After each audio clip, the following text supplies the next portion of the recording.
All right, it is 6:30. I'm going to call this regular meeting of Littleton City Council to order on October 21st, 2025.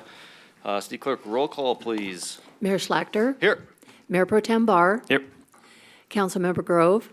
Here. Councilmember Peters. Here. Councilmember Reichart. Here. Councilmember Zink. Here. Councilmember Driscoll is absent. We do have a quorum. All right, thank you. Please rise as you're able for the Pledge of Allegiance.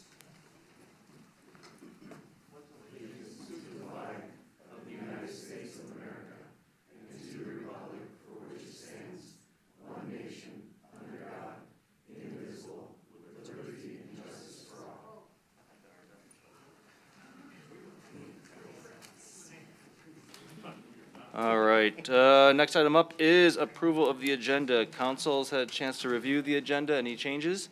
Seeing none, let's approve that objection. Item 4, scheduled appearances and presentations. We have none tonight. Item 5, proclamations, also none tonight. Item 6 is the public comment period. Public comment is an opportunity for members of the community to come express opinions regarding issues that are not part of public hearings on tonight's agenda. We have a separate opportunity for those. Each speaker is limited to 3 minutes. When you get to the podium, please state your name and address for the record. We expect comments to be civil. Disrespectful or disruptive behavior will not be tolerated. Council is not authorized under open meeting laws to take action at this meeting on any issue raised by public comment that's not part of tonight's agenda. When you get to 3 minutes, I will let you know. And I will ask that you please refrain from clapping, cheering, jeering, anything that could be disruptive or deemed intimidating to people that maybe have a different point of view. First up, we have, looks like Maddie Stevenson. Yes, hi, good evening. I have never done this before, but Just into the mic, I thank have you. never done this before, but I'm glad to be here with you tonight. I'm here to speak on behalf of my friend Patrick Driscoll. I have lived in Littleton for 11.5 years. I actually helped start the Littleton Business Chamber. I care deeply for my community. I've had my own international public relations company for the last 20 years. I work on elections on a national level. National. I'm here to state that Patrick Driscoll had no malintent. Ms. Stevenson, we can't do electioneering and talk about the campaign. No militia. I'm here to speak on behalf of Patrick Driscoll. But we can't have electioneering talk. No malicious intent in taking a 3A tag off a doorknob. Okay, Ms. It was Stevenson, an we can't ignorant- talk about the election or campaigning here. I'm not talking about the election. I'm You talking are about you are Patrick. talking about election material. We I'm can't. This is standing up for my friend. That's who has not been appropriate for this badmouthed. meeting. We can't. There's no electioneering on any side allowed. Oh, well, you all heard me. Elaine Kalis?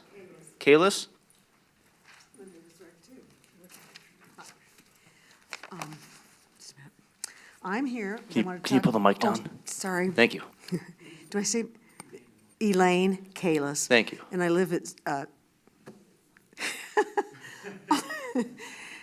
20, Jackass, I can't remember. Perfect. That's fine. Well, forget that for right now. Listen, I'm here to talk about Jackass Hill Park and the $600,000 you budgeted for that park, which seems like an awful lot. And then we figured maybe it was because part of that money is going to pay for the street that you're extending up to Prince, which is Deer Creek Court. But I climb up the Southwest Trail on south side of Jackass Hill. It's a steep up, which takes me directly to the Rim View. But we don't need to build stairs there to the Rim View top. The easy, flat way to view is a little further down, and people can just walk up a little path. They can even see the top.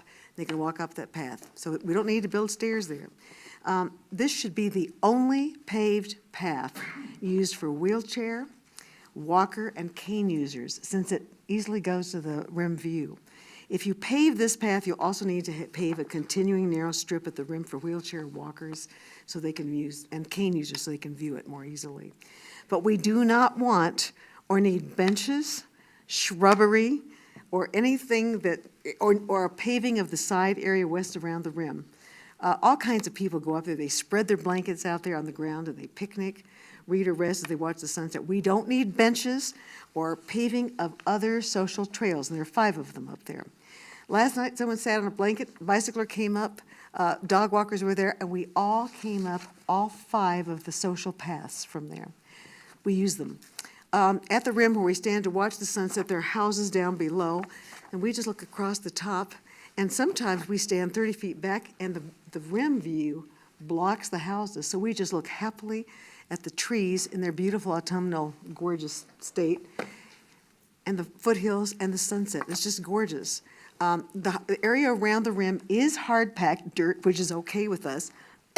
However, planting more of the wild grasses might be okay. Now, I've been here before about this issue, Jackass Hill, other times for Jackass Hill, with others, when we told you we wanted you to leave Jackass Hill Park alone. We don't need shrubs at the top or other improvements which will spoil the park we love. Jackass is here, its beauty is simplicity. It's prairie grass, it ripples in the wind. It's just gorgeous there. It's a respite from the rest of the world, and we don't want you messing that up. Please do not impact the beauty of this simple, small, but wonderful park for viewing sunsets, maybe even moon shows like lunar eclipses. But police have helped the area stay free of vandalism or bad behavior, and many of us absolutely love this small, simple, and gorgeous park for giving us stunning treetop and sunset viewing. Thank you for listening to me. Thank you. Next up is Greg Sullivan.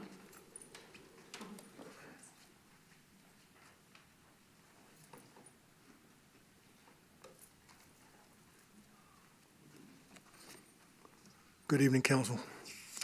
Greg Sullivan, Environmental Management and Systems. Say no to Costco's 32 gas pumps. Protect the health of our children. Over the past year, I have placed 4,950 flyers on homes throughout Littleton and gathered 319 signatures from citizens who say no to Costco's proposed 32 gas pumps on West Mineral. In August 2024, I came before you in good faith to urge protection for the swale and trees lining along West Mineral. At that time, I understood a Costco retail store would locate there, something comparable to the Costco at Quincy with 12 pumps. Now we have 32 pumps, nearly 3 times that number. This is not what residents were led to believe. I raised concerns about the social and environmental costs of this project, the noise, emissions, risk to 660 children attending 2 nearby schools. Yet darker forces appear to be at work in this design and approval process. Mayor Slachter, after the council's vote to approve the project, you publicly, on record, admitted your decision could be viewed as a conflict of interest. You said that. I'm not making this up. Since as a Costco member, you would personally benefit by not driving as far for fuel. Fuel is a problem here. Why disclose that after the vote? Why not before? Transparency should come before decision-making, not after. Councilmember Barr, in your email to a concerned citizen, you wrote that council has approved the necessary zoning and cannot make further changes as construction is underway. You also note that a moratorium on future fueling stations have been enacted to study environmental, transportation, and economic impacts. The moratorium was the right step. Okay, you did the right thing, okay? But now I'm ashamed that it's being weakened from a clear prohibition to a vague use by consideration. That's not environmental leadership, it's a loophole. It invites developers and fuel companies to keep coming and asking for variances, to keep polluting, to keep endangering our children. The honorable course would have been to take a definitive stand, to tell the developers that Littleton will not sacrifice its children's health or its residents' trust for short-term gain. Littleton already has one of the highest densities of fuel stations in the state. We do not need 32 pumps within hundreds of feet of 2 schools. Please, stand on the right side of history. Say no to pollution, no to conflicts of interest, no to Costco's 32 gas pumps. Our children deserve clean air, not corporate convenience and profits. Thank you. Okay, Greg. Next up, Karen Talentire.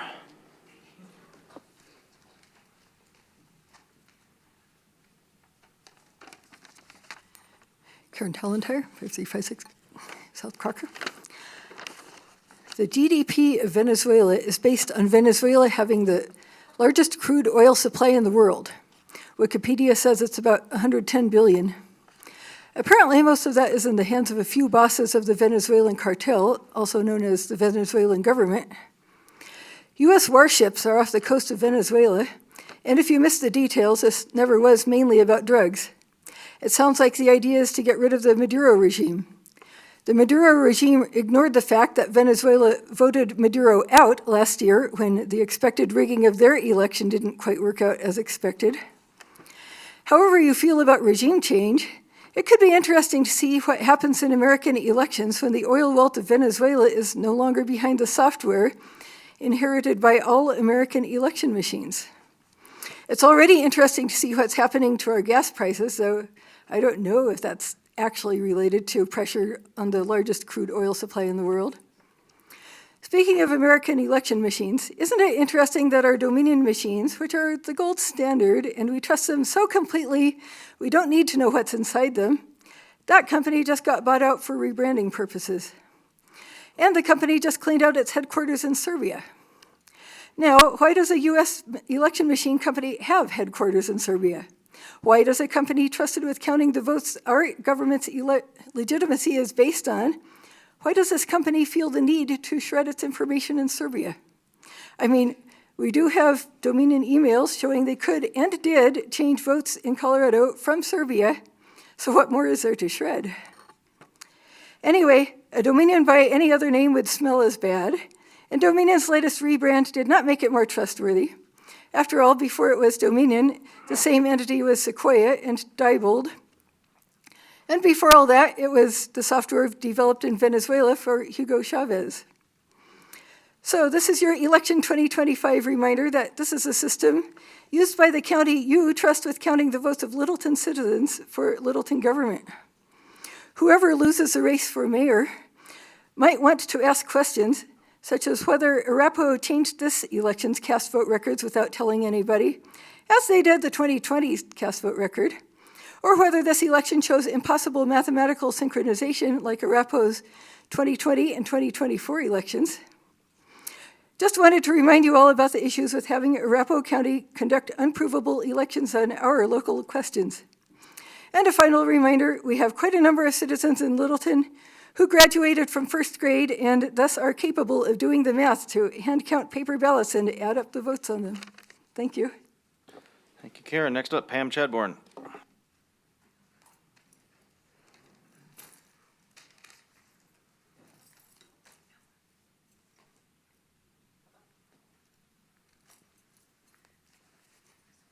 Hi, Council. My name is Pam Chadbourne. A couple of comments. We need study sessions. I think there's a number of items on the agenda that the public would benefit learning about, and some council members would too. The Mineral Business Improvement District, the Aspen Grove Improvement District, and General Business has dissolution of the Centennial Downs Metro District. Metro districts affect our risk and assets over time, and we all need to understand that. I don't think we fully do. It's a management planning issue, and so management should be bringing to us, the public, more information about those. Learning more about the design at Santa Fe Mineral would be useful as well. For some reason, we did that with the Reynolds Landing stuff. There were study sessions about it, but some of these that are more impactful, the Lee Gulch construction of Broadway. Why don't we have study sessions about, that include 10 minutes about what those impacts really are? The people need to know, and we deserve to know. In SRSA, I think it's an important thing that we receive this benefit. I want people to know about it. So we should have had study sessions about these. It's something I want to see brought back. Second, I'd like to ask you to approve the $90,000 from Meadowood Cooperative. It's late and too little, but about time.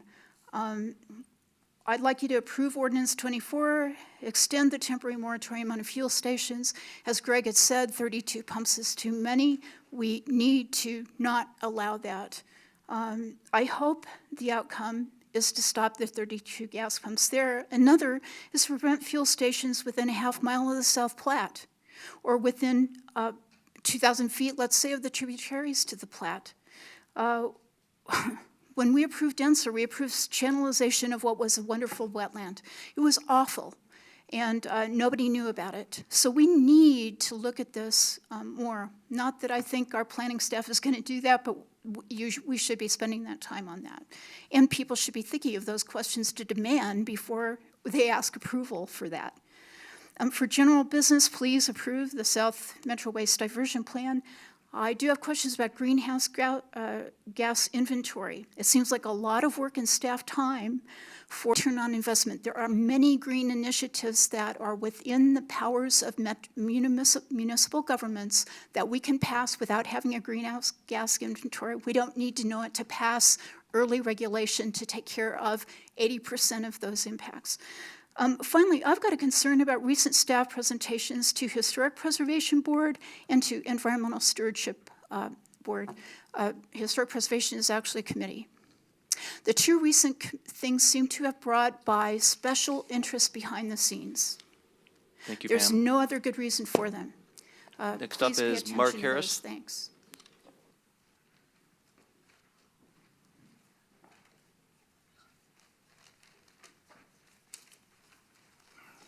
Good evening. My name is Mark Harris. I live in District 2.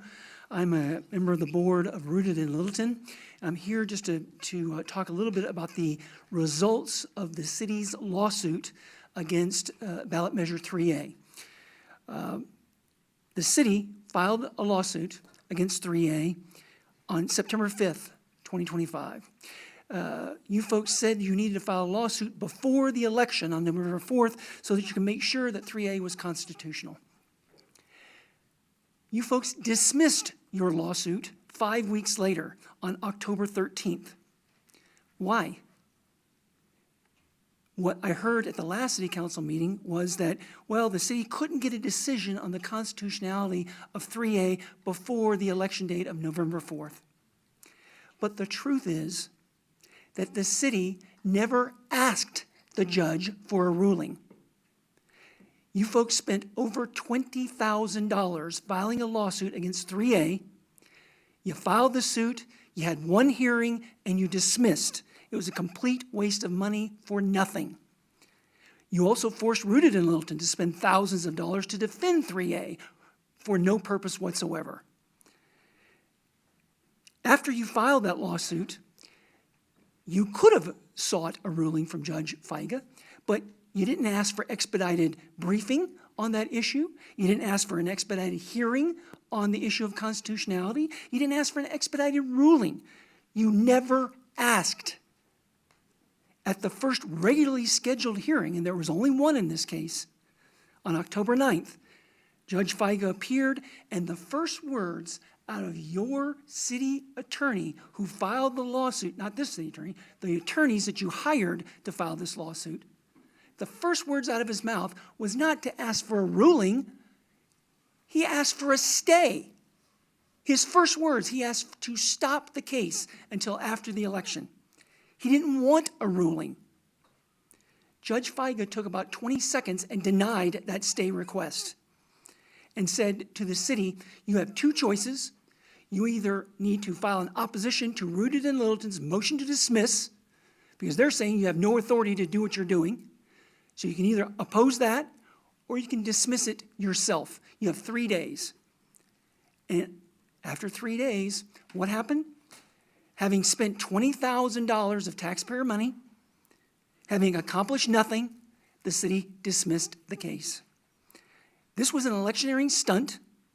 It was filed to suggest that there was something wrong with 3A. And we know that because you never asked the judge for a ruling of any kind. Wasted $20,000. I expected more from our city council. Thank you, Mark. Next up, Tammy Whitney. That's all we have signed up. Is there anybody else in the room that would like to speak? Frank?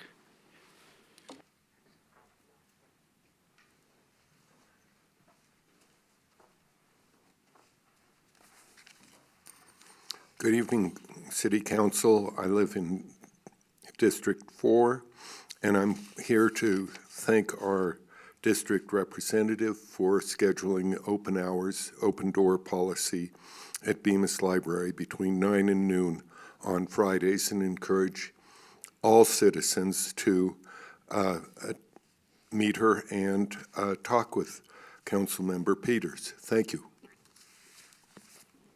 Thank you, Frank. Anybody else in the audience wish to speak? I don't see anyone, so we will move on. Over to council comments and reports. We'll start with Councilmember Reichert. Thank you. I just want to say that I'm grateful that I was able to participate in the ribbon cutting for the Dirt Coffee Company in their new location. I am continued to be grateful to live in a community that has such good community organizations and businesses, and I'm just glad I was able to participate in it. That's it. Councilmember Grove. Yeah, I attended a couple events last week. I went to the Dirt Coffee ribbon cutting. They've moved to Alamo Street, very nice location, and they also have offices above the restaurant where they have training and can help some of their community with job skills and things like that. So that's good. They also have a parking lot and an outside area, so highly encourage you to go there. I also attended a ribbon cutting for another branch of Academy Bank. They have one in Aspen Grove, and this new one is at the King Soopers Shopping Center on Littleton Boulevard and Broadway. It was a very nice event, so we welcome another branch to our community. Last Friday, we had the opportunity. Also, many people from council went to the Leadership Academy graduation, and this is a 10-month program for people who want to learn more about local government and specifically Littleton. And there was quite a few graduates, and they were very proud to have accomplished that. And one of the individuals who graduated said it was a life-changing experience in terms of how much growth she felt and what she learned from the program. And also on that same day, I attended the Colorado Municipal League policy meeting. This is a policy meeting where jurisdictions get together and weigh in on various legislation that's going to be coming, or in this case, legislations that the non-home rule cities brought to CML and are asking for assistance. And so we weighed in on those kinds of those kinds of laws that they wanted to promote and move forward to the legislator. One thing that is predicted to come back, but in a different form, you remember last year the state legislator wanted to bypass local zoning for the purposes of having housing on church property. Well, this year they're changing it to school property, so I think that's what we will see in the future come down from legislature. So I will continue to go to these meetings, especially once the legislature starts meeting at the beginning of the year, and we will weigh in on policies and make a recommendation to the executive board on which ones CML will take a position on and what that position will be. Thank you. Councilmember Peters. Wasn't ready. The only thing I'll mention is since our last council meeting, I had the opportunity to serve as crossing guard at Euclid Middle School, which was great because it's our first complete street project, and I had not been able to yet see it in action. So I was amazed. The flow of traffic, no backed up stoplights, kids, bikes, pedestrians, all the things were working smoothly. So it's really great to see that investment in our infrastructure work as intended. Councilmember Zink.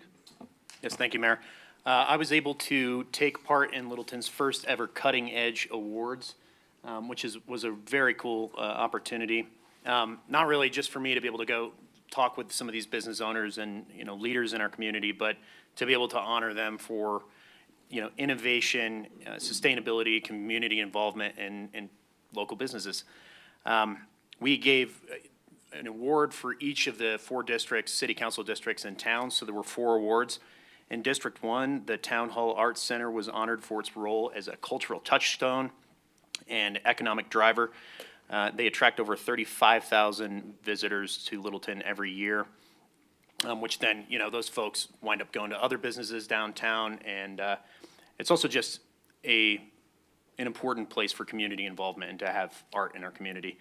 So I was happy we were able to honor them. We also honored Doctors Care in District 2, which was recognized for its dedication to providing affordable health care to underserved populations for over 35 years, which is impressive, and that's a valuable asset in our community. Advent Health received the award in District 3. They were recognized for redefining cardiac care through their Heart and Vascular Institute. They're also one of our largest employers here in Littleton and have invested deeply in sustainability. So I was happy to be able to go there, meet some of the leadership in that hospital, and honor the work that they do. In District 4, Ted's Montana Grill, which is fantastic if you haven't been there, received the award for their commitment to sustainable dining practices, reducing waste, and supporting local bison conservation efforts, pardon me. So while these, I just have to note, it was great to go to all these individual businesses, get to know some people. There were a ton of nominees who were very deserving of the award as well, so it was a difficult decision to make. And I want to thank all of those businesses for throwing their hat into the ring, or for whoever nominated them for doing so.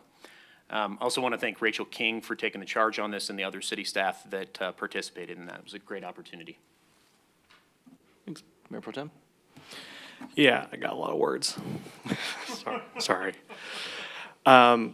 So Denver Regional Council of Governments, we had a board of directors meeting, and I want to just highlight one quick thing on there that DRCOG received kind of a preliminary presentation of RTD's Fast Tracks program assessment, and as the legislature had prescribed, that an assessment be made as to why Fast Tracks has not necessarily completed the entire build out of the planned proposals that were envisioned many years ago, but far before I was on council. I'd encourage you all to just look into it more deeply to try to have an understanding of the costs and the planning that go into some of these long-term transportation projects. It is quite difficult, and quite frankly, you know, they were making, at least my takeaway from it, some maybe bad economic predictions about the steadiness of the growth of the Front Range and the sales tax revenue that would be generated. So it was a challenging kind of discussion that we had, but a worthwhile one. I also want to say, because we have our environmental stewardship coordinator here in the building as well, who's going to be making presentations later, but on the DRCOG decarbonization program called Power Forward Colorado, we are going to be applying for some grant funding at this upcoming grant cycle. I just want to show my appreciation to staff for doing so. In addition, on the Power Ahead Colorado program, there are a number of RFPs out, none of which our city is currently eligible for, but next week I'll be attending an HVAC technician licensing sunrise review process with a number of other city officials and some of our legislative representatives to look at, see if we can harmonize essentially HVAC technician licensing across our municipalities, because we're one of very few states throughout the country that actually do not do that, and it's a pain in the ass for that workforce. Second, I want to say thank you to Littleton Q+. They had their second, and dare I say, best yet, celebration of Littleton's LGBTQ+ community, and I got to bring on some folks during that event. It was just a really wonderful celebration. The downtown area was incredibly full. Had a great time. Just wanted to say it's well worth going to, even if you yourself don't necessarily identify with the community. It's just a great event to attend. One issue that a number of folks have brought to me and the rest of our council between now and our last meeting, and this is not necessarily speaking to a particular issue on a campaign. Rather, there was some ambiguous wording on campaign literature. And I just wanted to provide a clarification, because after discussions with the city attorney and the city clerk on the nature of that conversation, some of that literature, quote, stated, "Littleton is not a drop-off location," and I believe the intention there was the fact that the campaign that was running this literature was trying to make sure that folks did not perceive our city center as a drop-off location for upcoming ballots. That is true. There are other drop-off locations throughout our city. I just wanted to make sure that was clear for folks that may have felt that there was some confusion there. And that's all I have to say about that. And secondly, I just want to make just a quick note. You know, I appreciate so many folks. If you're here for a high school assignment or you're speaking passionately about an issue that we have up for discussion tonight, last meeting that we had, a young woman was kind of verbally accosted in our building on her way out.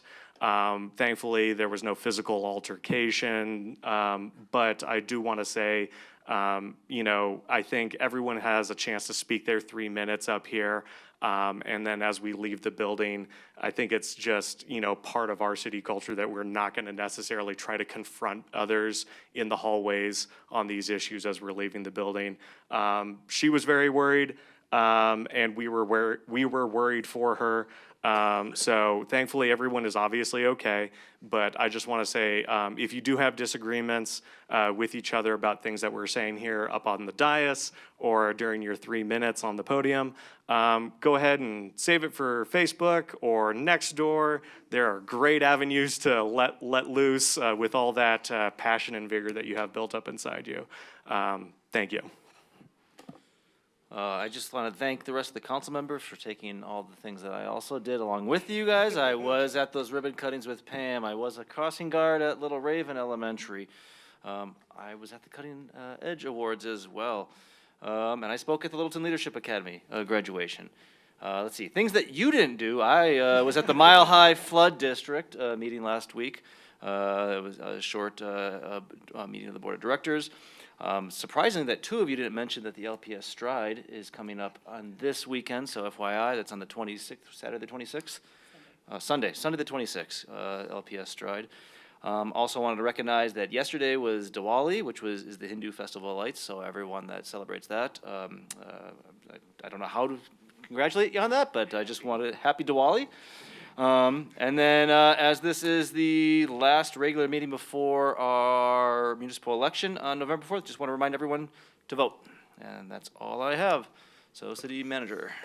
Thank you, Mayor. Good evening, members of the council. I want to underscore and second Mayor Schlachter's comments about civility in the council chambers, the remarks that he makes at the start of our meetings, and just offer a little different take to say that how much it matters to our professional staff that city council proceedings are civil, and we can all demonstrate respect for all opinions.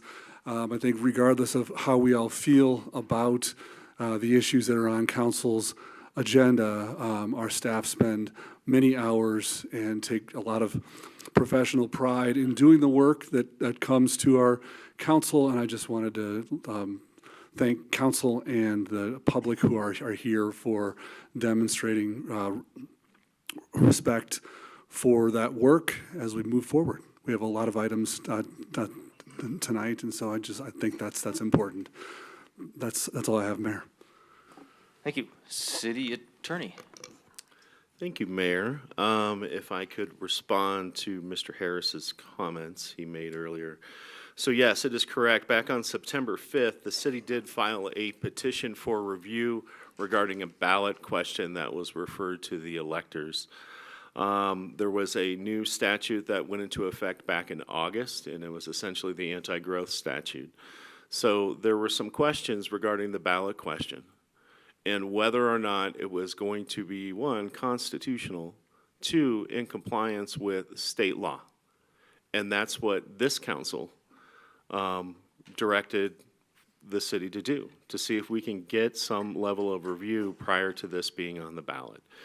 You know, just taking a step back, my job as the city attorney for the city of Littleton is primarily to mitigate risk on behalf of the entirety of the city.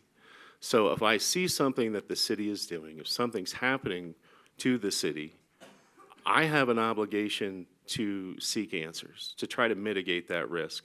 This was one of those times in which I presented that option to city council, and that's what city council elected to do. I thought it was a great idea, honestly, to try to get some level of clarity prior to our voters voting on it. And that was the intent behind this. Mr. Harris is correct. We had a status conference on October 9th. It was during that status conference where it became pretty apparent a couple things. One, that we were not going to get a ruling on the merits of what the complaint was. We may get a ruling on the procedural aspects of, well, should you wait? And that's kind of what the takeaway that I got was from the judges. Why aren't you filing a DEC action, a declaratory judgment action? So this was something that we had talked about as the city attorney and council this summer, that we had a couple of different options. We had one option where we can try to utilize this new statute, which had not gone into effect yet, and see if we can get some clarity. Or we had the declaratory judgment round.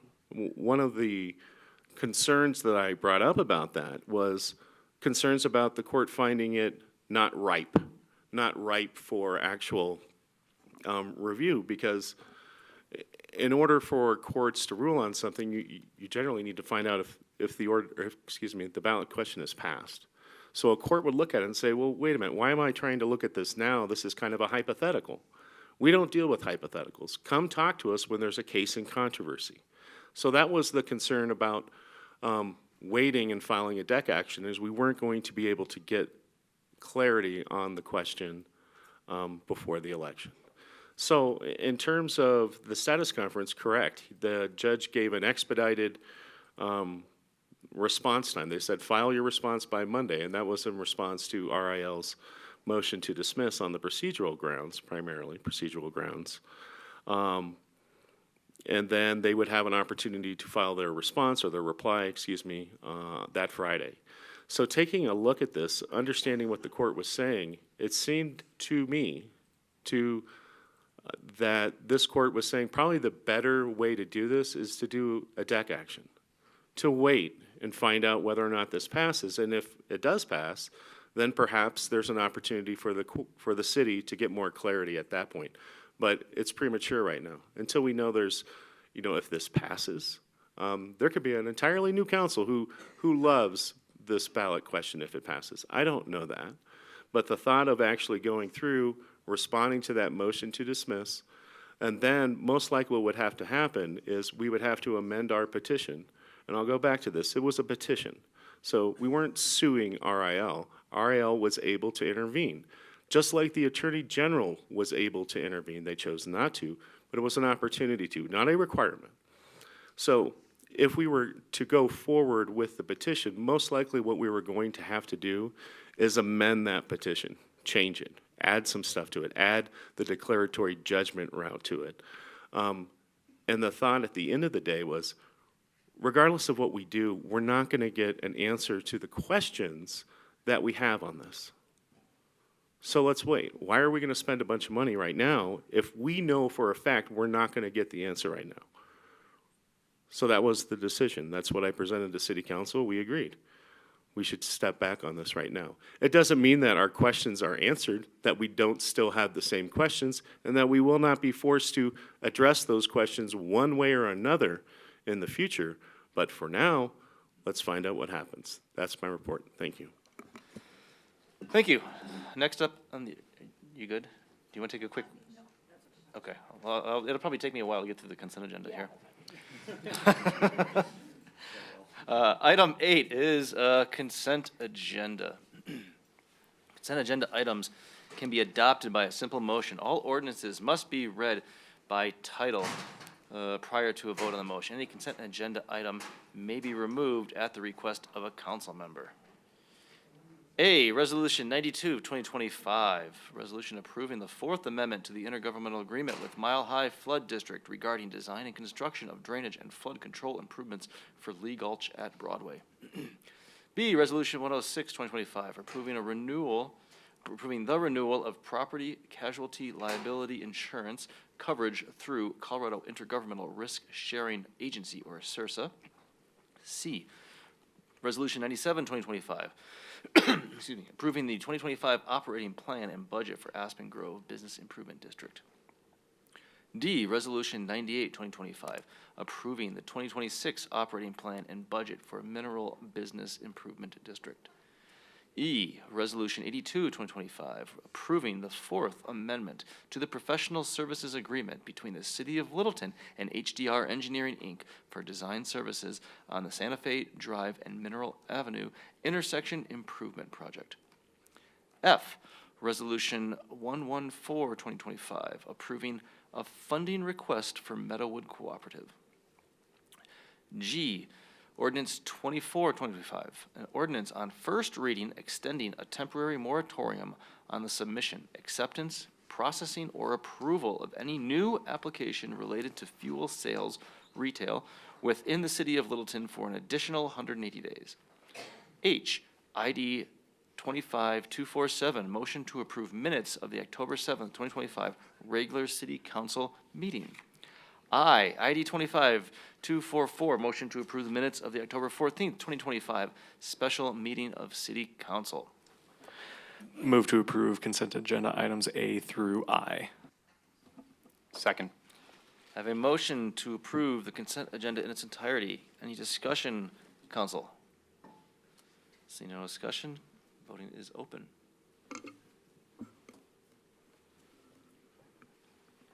The vote is 6 in favor. The motion carries.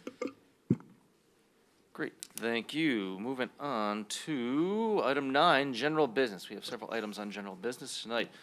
First up is item A, Resolution 75, 2025. Is a resolution adopting the South Metro Waste Diversion Plan. So we will have a presentation from staff, and this is just a resolution. There's no public hearing on that, so I'm going to turn it over to the city manager to present this item. Thank you, Mayor. Good evening again, City Council. This item is the product of about a year and a half of study that the city's been part of with our regional partners, our neighboring cities, and has also been one of the action steps coming out of our environmental action stewardship action plan and the city's strategic plan. In July, the council heard a presentation of recommended strategies, and at that meeting endorsed most of the strategies and directed staff to come back after doing some follow-up assessment work to adopt that plan. I just want to complete my introductory remarks by saying that even though we are asking council to adopt a plan, at this point, and I know that you'll hear this from our staff, all of these strategies will come back to council in the future. We're really seeking your endorsement to earnestly begin researching and developing these strategies for council's future consideration. So with that, I will turn it over to Laura Rosenbaum, our sustainability coordinator, who is joined by Brett Soderlin, our director of public works. Take it away, Laura. Thank you so much. Hi. Okay. Good evening, and thank you all for being here this evening. This project was in conjunction with the cities of Englewood, Centennial, and Sheridan, and it kicked off in February of 2024. It's an initiative through the Colorado Circular Communities Enterprise, or C3 Enterprise, which is an enterprise within the Colorado Department of Public Health and the Environment, or CDPHE. So this work has been a culmination of the statewide program, and it supports communities, businesses, nonprofits, trade schools, institutions of higher education and learning, as well as tribes and local governments, to help advance the state's transition to a circular economy. So technical assistance was provided to communities across Colorado, including our region, which we're calling the South Metro region, in order to provide this path to circularity. It is through the C3 outreach and technical assistance staff and a team of contracted subject matter experts led by STEPS, the strategic technical expertise for the public sector. So all of this is to say that we are here for the study session to bring the plan for adoption by resolution. So here is a geographic map of exactly the region that we're outlining, as well as just the quick agenda that we're going through today. As the city manager stated, we did come in July of 2022, and there is a full plan and website outlining all of the different data, research, and work that's been done since February of 2024. So this plan was part of the broader initiative, as I was saying, between Centennial, Englewood, Littleton, and Sheridan, and we set an ambitious goal of progressing to a system favoring equitable waste reduction and waste diversion strategies driven by data and best practices. So this included different community and stakeholder engagement, as well as trash hauler engagement. So there are 7 to 8 haulers that participated in this process as well, and most of them reported favorably working with local governments and communities more directly. So a core component of this effort was gathering all of this data, and as you see, 90% of Littleton residents specifically agree or strongly agree that they support efforts to increase recycling and composting.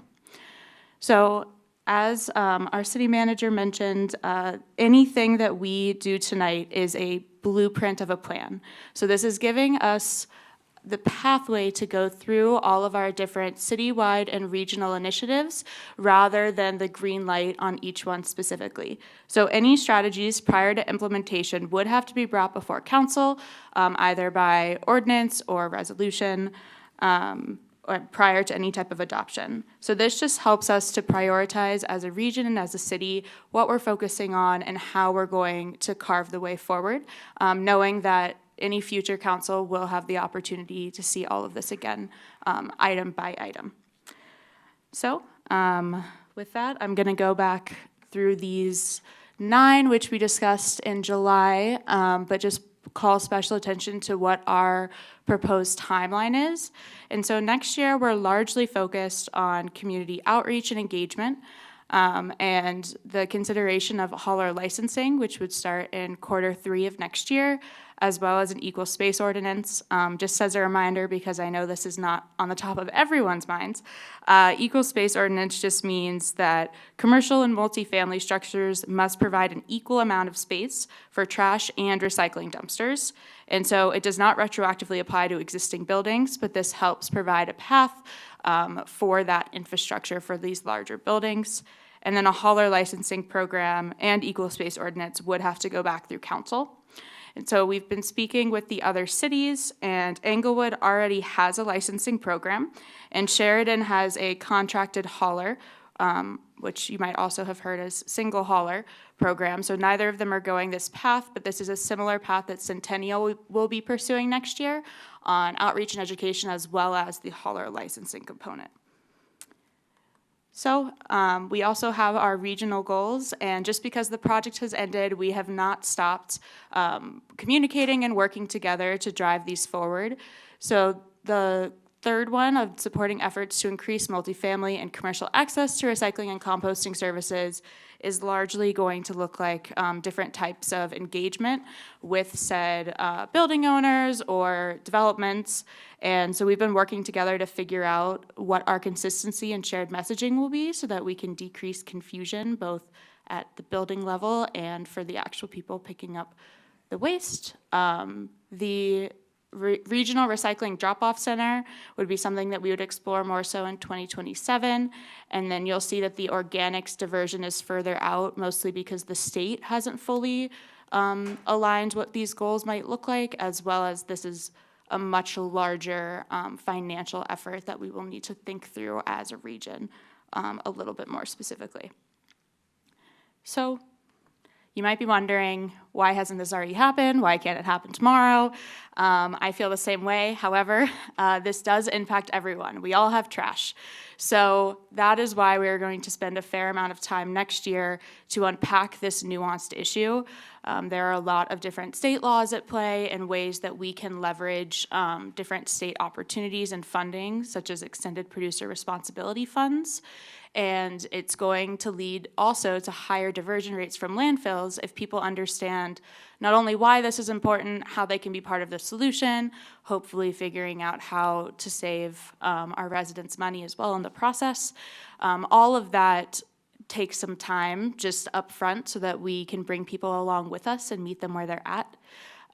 Also, as you know very well, there are different schedules and timings for both regional and local planning, and so all of that just takes a little bit to parse out. And then the exploration of the adoption of hauler licensing would start next year, but it would have to be a 2027 launch based on when we adopt fee schedules as a council, which is, I believe, once a year in November. So that's kind of what we would look at for that timeline there.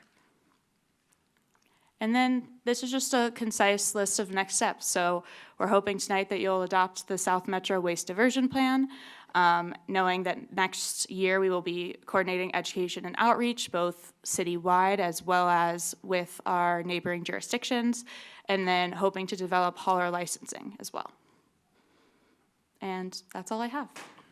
Thank you. Council, any questions? Councilmember Grove. The licensing requirement, who pays for that? Is that us that pays for it or the hauler? The hauler. So it could come back to the customer then? Typically, no. So I've spoken with Englewood's finance department, and they let us know that this didn't impact any of their rates. They've been doing it for a couple years now, and it made a certain amount of revenue for the city that they then put back into funding the program. Thank you. And I'll just add, Councilmember Grove, the hauler's licensing also helps us collect data on what's actually being diverted, and really that's the main point of the hauler licensing. Is there discussion on doing that in conjunction with Centennial, so the license is similar, so it's not overly burdensome for the haulers if they have two completely different licenses? We have talked about that. I think it's going to largely depend on the political will of both cities and if those align after November. So I think that will hopefully be something we can talk about, and I would love to coordinate with them on. And we're also talking with Englewood about what they put in their licensing and understanding their program better to see if it makes sense if we both align with what they have in place and how we want to change it, but also making sure that we stay true to what Littleton is and what we want to do while hopefully maybe dispelling confusion as well. So that wasn't a really great answer, but yes, I hope. Yes, maybe. That's good. Mayor Pro Tem. Yeah, I think if I were just coming into this cold, which I'm not, but if I were, I would also be kind of questioning, why are we approaching solid waste management now? And I think personally it has a lot to do with the new EPR legislation, extended producer responsibility legislation, and the funding that comes along with it. Do you think you could, for the members of the public, just expand on that for a few sentences? Of course. So the state in, I believe, 2025 passed the Extended Producer Responsibility Law, which essentially is a tax on the producers who produce different materials and plastics and packaging. So think like Amazon, the suppliers of King Soopers, like larger entities. I mean, it also does affect things, I know from conversations of smaller businesses, because it's $5 million in revenue or more. And you're then taxed for the amount of material that you're bringing in that the state has to divert. So there's also certain provisions that say, like, if you have more mixed materials, so if it's harder to recycle, it's going to be more expensive for the producer. And the idea is that we're taking away the burden off of the consumers of Colorado to make these choices, and hopefully monetarily incentivizing these companies to say, okay, well, now it's advantageous for me to look at how I can pick a material that's easier to go back into our waste stream and be recycled or reused or have another life, right? So that's exciting, and all of that money is going towards a program to help make recycling free for all Coloradans. That's the goal. It's definitely a little bit more nuanced. It has a provision with an extended, it's a producer responsibility organization, or a PRO, called Circular Action Alliance, who then works as a nonprofit to help regulate and disperse the funds. Communities that have contracted haulers, such as Sheridan, will receive access to that money sooner, because it's a lot easier for them to give them that money to cover their recycling. So right now, Littleton's situation is anyone come, we'll pick up your waste, don't break our noise ordinance, means we're kind of last on that list. So by starting to develop out these programs and consider it, I'm hoping that we're able to lower the price and create more access and transparency for residents and really take advantage of this state program and not lose out. I don't know if that helped. Any other questions? I do have a question. Councilmember Zink. Hi. Hi. Just really quickly, I know we had talked about this in the study session, but there are a lot of people here who weren't there, and just other members of the public who may be observing. Can you expand or talk about a little bit the impact of multiple waste haulers on our streets and roads and the damage that they do versus having, a single hauler system? Sure. Thank you. So right now, Littleton has 14 to 17 haulers. I say that because I did a deep dive for my greenhouse gas inventory, and some of them claim they are not haulers, so the definition is still up for grabs. However, that does not mean that that's the amount of trucks on the road. So that could mean that each of those companies could have 3 to 7 trucks, and the way that they're servicing the city, say someone, lives on one block and then 2 blocks away they have a customer, so they're still driving down that street. So that's probably why you see trash trucks every day of the week. It's loud, it's noisy, it's unsafe. It also wears down our roads, and these are really heavy trucks. So it's really advantageous for cities, and you can see this benefit, but it's a lot less tangible that the money to pave the actual road and the frequency you have to do so, if you have less of that weight on it, is advantageous to a taxpayer. It's definitely it's not as tangible and harder to see, but they have done studies where they've shown that reduction in cost over time because you're not, wearing down the roads. The other side of it is there's the environmental impact of we're not replacing that concrete and doing more construction, and there's other benefits, and then other things like air quality, thinking about the pollution that these trucks have. So there's a lot of different types of benefits. Also, they're just kind of loud and smelly. I don't know why we want so many.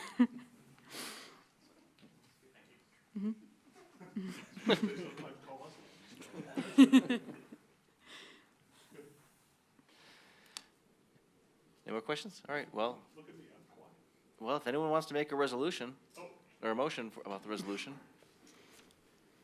I move to approve Resolution 75, 2025, adopting the South Metro Waste Diversion Plan.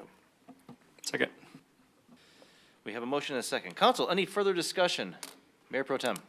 I'll keep it brief, but I just want to say for the members of the public, thank you, Laura and Public Works team for putting all this together and collaborating with the other cities. It is a lot of work. There is a lot of work to be done, and I think it is well worth our future council seeking collaboration with our neighboring municipalities early and often. The cost savings that each individual household will realize are only going to come from expanding a regionalized solid waste management network. And quite frankly, homeowners are facing pressures from a number of utility costs increasing. So I would just encourage you to that the new council begin those discussions as soon as possible. I'd just like to thank staff for all the time and work they put on this. This is really a good step forward for our community and for our region.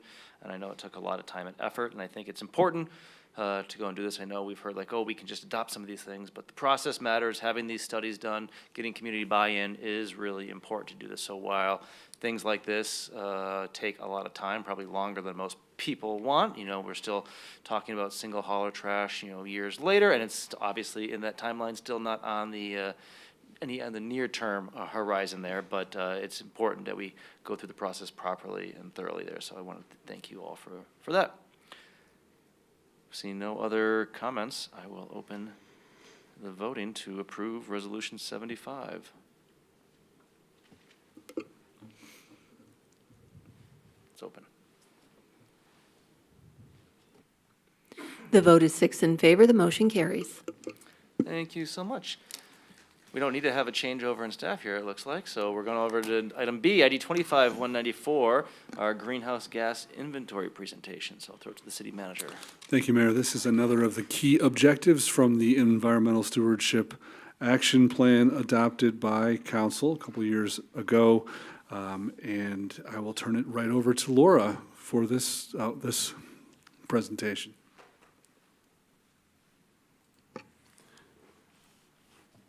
Sorry, 1 second.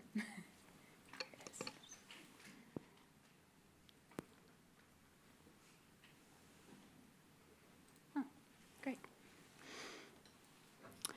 All right. Thank you again for being here. I'm back. There's no motion resolution for this. This is more information and to understand not only what the findings were and the overview and results for the greenhouse gas inventory, but how that feeds into next steps for climate planning and resilience planning at large for the community. So I would be, at any type of disadvantage if it weren't for ICLEI, Local Governments for Sustainability. We are a member of this great nonprofit who helps provide a lot of help in the mathematical equations as well as different types of calculators and support for not only Littleton, but local governments all across the globe, but there's a specific US chapter. So I'll just say the US. So here's just a quick overview of our agenda for today. I'm gonna dive into exactly what greenhouse gases are, for those of us that don't know, to get us all on the same page, the importance of this inventory and forecasting, what it looks like in Littleton, how we compare to our neighbors, what our local government operations look like here in Littleton, and then what we do from there. So for those of you that don't want a 5th grade science lesson, maybe now is a great time for the bathroom, but I'll just go through this part really briefly so we're all on the same page, and why this baseline data is crucial. So the Earth is surrounded by the atmosphere, a thin gaseous layer, which allows part of the solar radiation to penetrate. In order to do that, this layer contains gases called greenhouse gases, whose mission is to absorb part of the energy received and maintain the temperature of the planet. One of the main greenhouse gases is carbon dioxide, or CO2, which has become increasingly more abundant over the past century in our atmosphere. As a result, the capacity to retain solar radiation has increased, resulting in the rising of the planet's temperature. Some of the primary types of greenhouse gases also include methane and nitrous oxide, which have a different global warming potential, or GWB, than CO2. So global warming potential is defined as the heat trapping ability of each greenhouse gas relative to that of carbon dioxide. So for example, the global warming potential of methane is 29.8, and the global warming potential of carbon dioxide is 1. So this means that methane is 29.8 times more potent than carbon dioxide in terms of heat trapping ability. So given the different global warming potentials of greenhouse gases, greenhouse gas emissions are typically reported as carbon dioxide equivalents, or CO2e, which is a unit derived by multiplying a non-carbon dioxide greenhouse gas by its global warming potential, and I promise I will not make any of you do any math. Oh, there we go. All right, so some key definitions that are important to this inventory and to understand how these calculations work are to look at greenhouse gas inventory scopes. So Scope 1 emissions are direct emissions from sources within our jurisdictional boundaries. Some examples are stationary combustion for energy, mobile combustion of fuels, in on-road or off-road vehicles. Scope 2 emissions are indirect emissions and refer only to indirect emissions associated with the consumption of purchased or acquired electricity, steam, heating, or cooling. Scope 3 includes all other indirect emissions, such as emissions from exported waste or transboundary transportation. And there are information and optional items sometimes included that was not relevant for this inventory or the city of Littleton at large. So another term you'll hear me say is a community-wide greenhouse gas inventory. And so that includes a holistic snapshot of emissions-generating activities such as stationary energy use, for example, our buildings. It also includes mobile fuel use, solid waste, decomposition and combustion, wastewater treatment, and fugitive emissions. So this is an important foundational element of resilience and adaptation planning. This baseline data allows us to measure progress, forecast business as usual emissions, make informed and data-driven decisions, and the list goes on. It's hard to know what actions are taking what impact if you don't have any data to start with. So this gives us that nice foundation in order to then say, okay, now we're gonna go out and create an entire action plan, do some actions, and some different types of engagement, both at the city level and the community level, and then go back and do this inventory again and say, all right, where was this successful? What are our interventions? So this is a data-driven mechanism in order to measure progress and understand how we are moving along with the rest of the region in this space. So the next part that I'm looking at is a greenhouse gas forecast. So this is the process that projects future emission scenarios based on a business as usual scenario. So if we were not to do anything, what would it look like? That allows us to apply reduction strategies to forecasted emissions at large. And so I'm currently working with ICLEI to model this part and figure out exactly what that looks like. Also very data and math driven, so that won't likely be anything other than research data and information. So now that we've done all the backgrounds, I want to take a snapshot of what the results look like. So the Littleton community-wide inventory, we saw commercial energy as the largest source at 33.05%. Transportation and mobile sources is the second largest at 31.84%, and residential energy is the third at 27.35%. Now, you might be wondering how I got to all of this. There will be an entire 26-page report on all of the data sources, calculations, how we arrived at different, and what assumptions were made, and this does follow the U.S. Community Protocol. So this is a protocol that's outlined for all U.S. governments that are taking part in these inventories, and I did follow all those practices and have that checked and certified by ICLEI. So all of that will be there. You don't just have to take my word for it.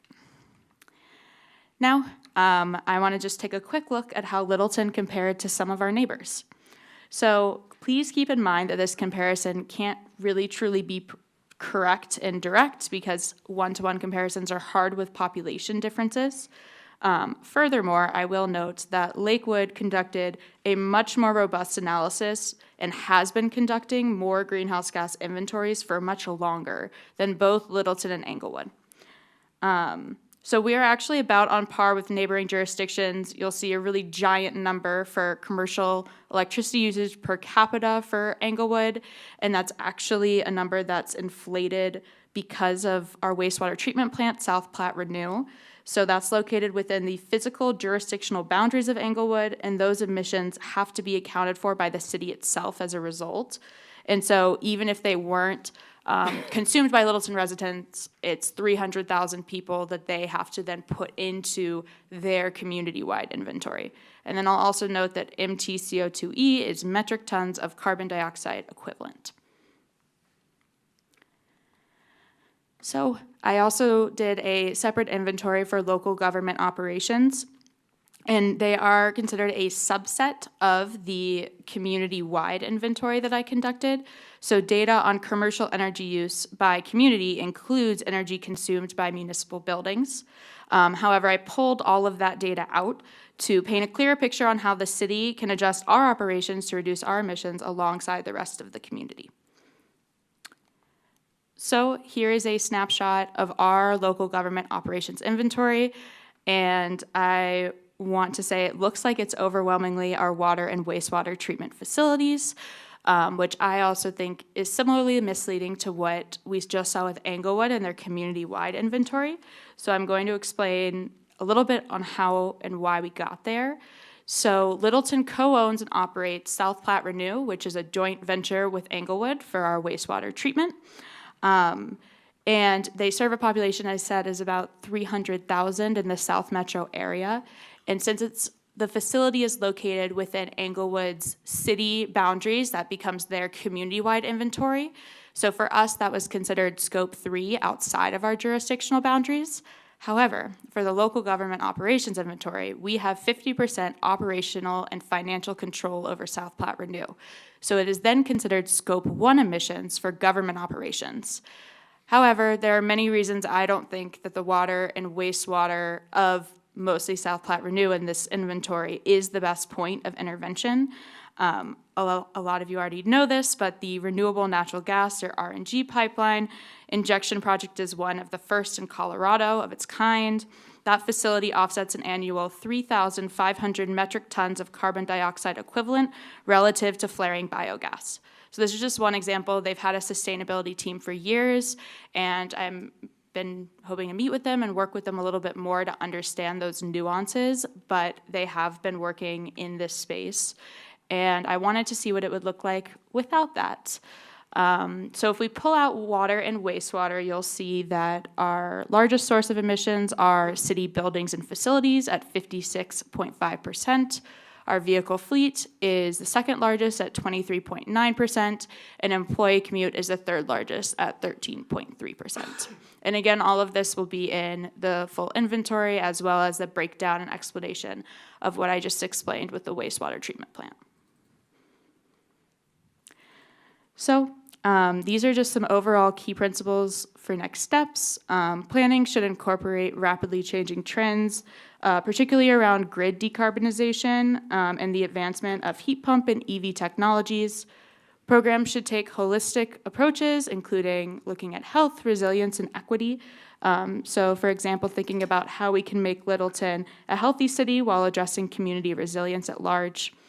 Local government can't do it alone. Collaboration with state and utilities is essential.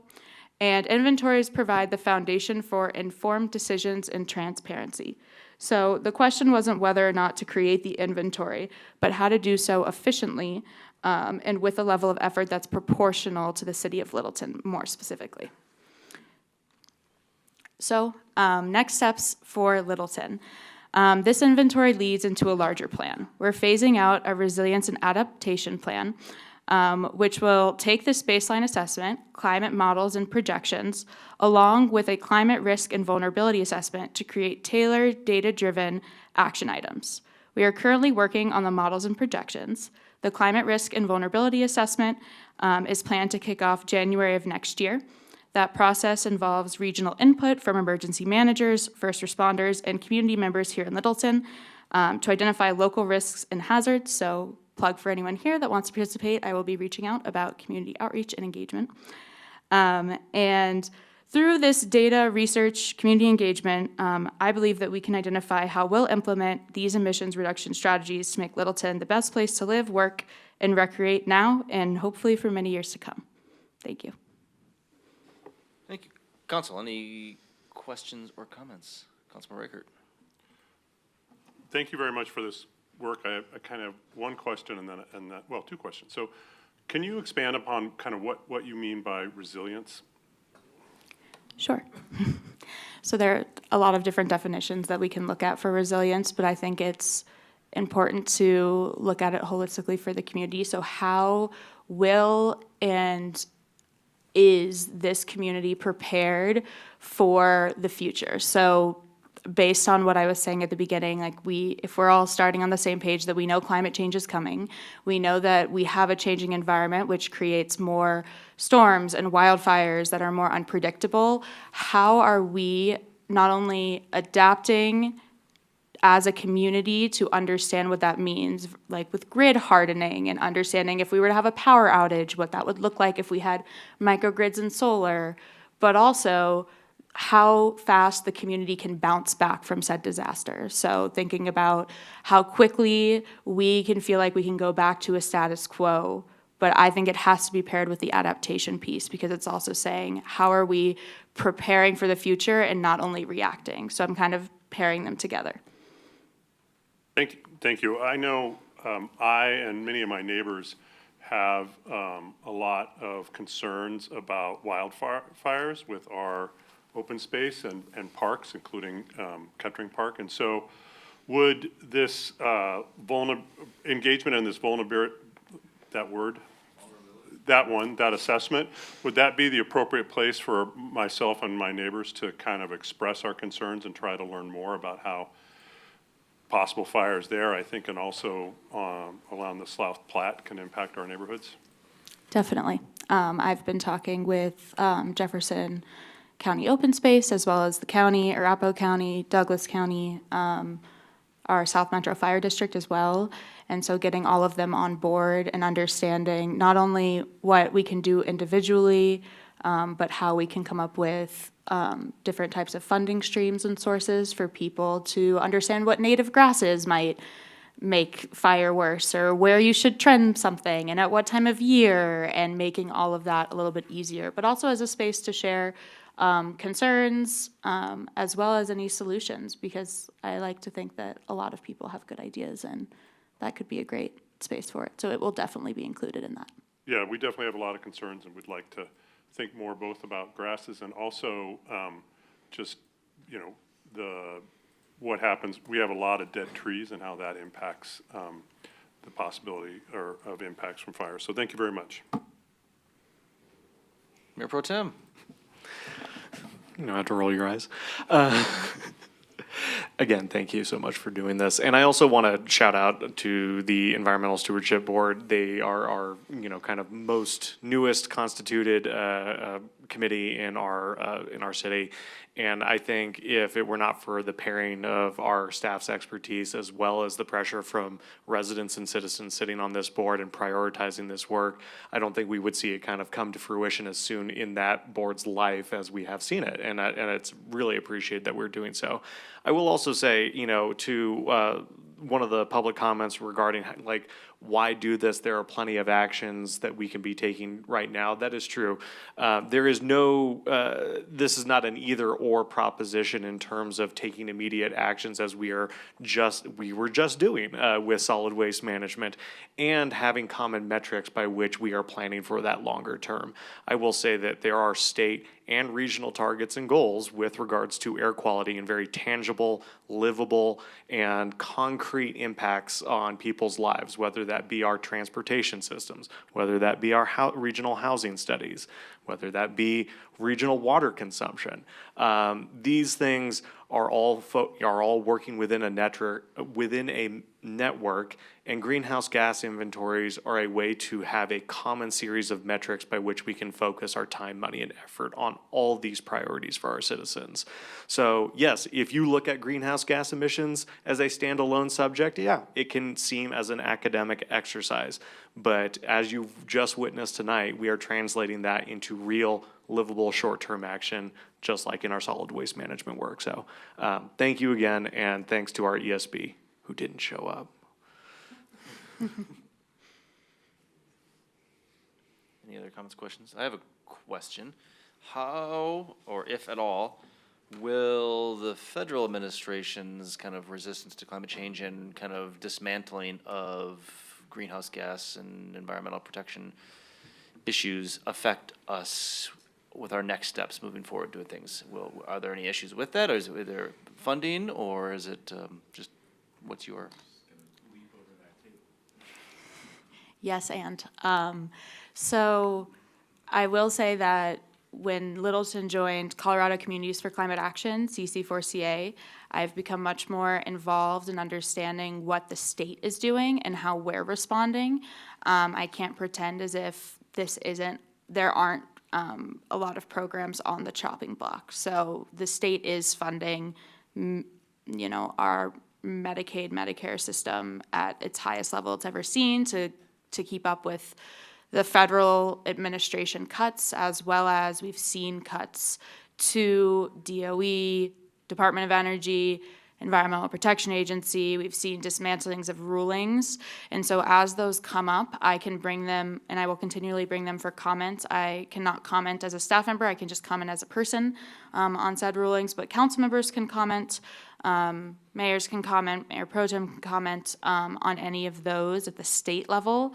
It definitely does impact funding. I think it makes this work feel even more urgent and more important.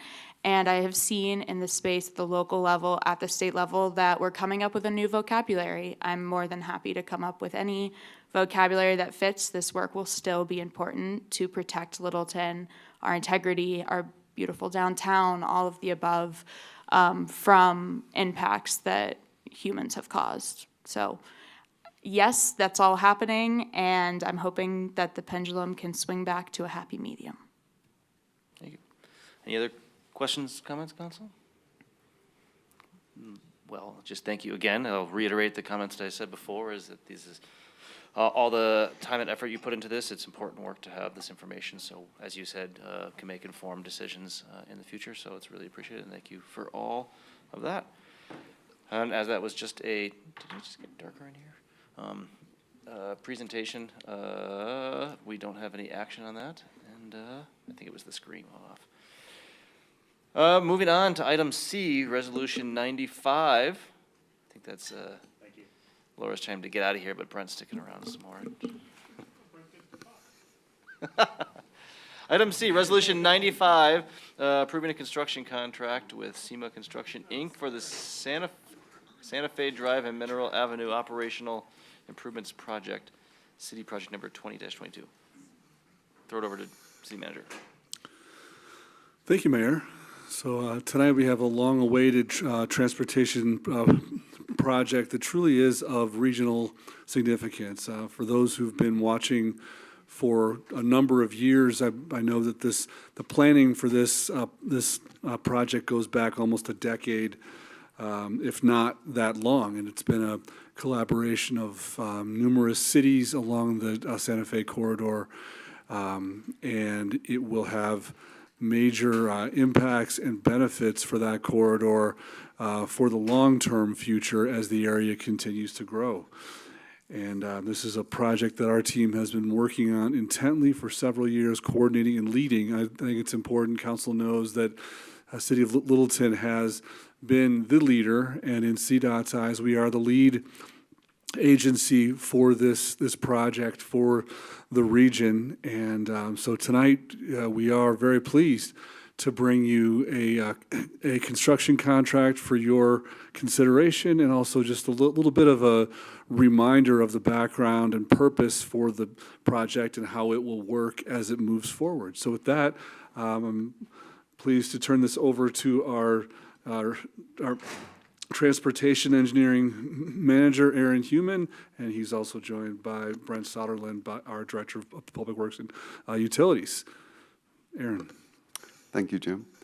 Good evening, Mayor and council members. Just a reminder, I'm Aaron Human. I'm the Transportation Engineering Manager for the city, and also the project manager for this very large project, as Jim mentioned. I'm here to talk to you tonight, just kind of give you an update on where we're at with the Santa Fe and Mineral Improvement Project, and then also, as Jim mentioned, to bring you the contract for construction of this project. I will try and go fairly fast through this, so please just stop me if you have any questions or if you want me to elaborate on anything. This is just kind of a brief agenda of what we'll be talking about tonight. I want to cover a general overview, like I said, of the project, but then also talk about timeline of how we've gotten to this point, the partners that we've had throughout the project, how we're funding this, and then kind of what next steps are before we talk about the contract. So starting with an overview, I'll keep having to say this because the images keep switching, but north is to the top of the screen in this image. But this is just kind of showing what's going on in the area around Santa Fe and Mineral. Douglas County has been working on their widening project for the last several years. That is wrapped up, and they are doing final punch list items on that, so that'll be done and times out really well with the start of our construction on this project so that we don't have more of Santa Fe ripped up at the same time. But then also wanted to point out some other projects going on around this area.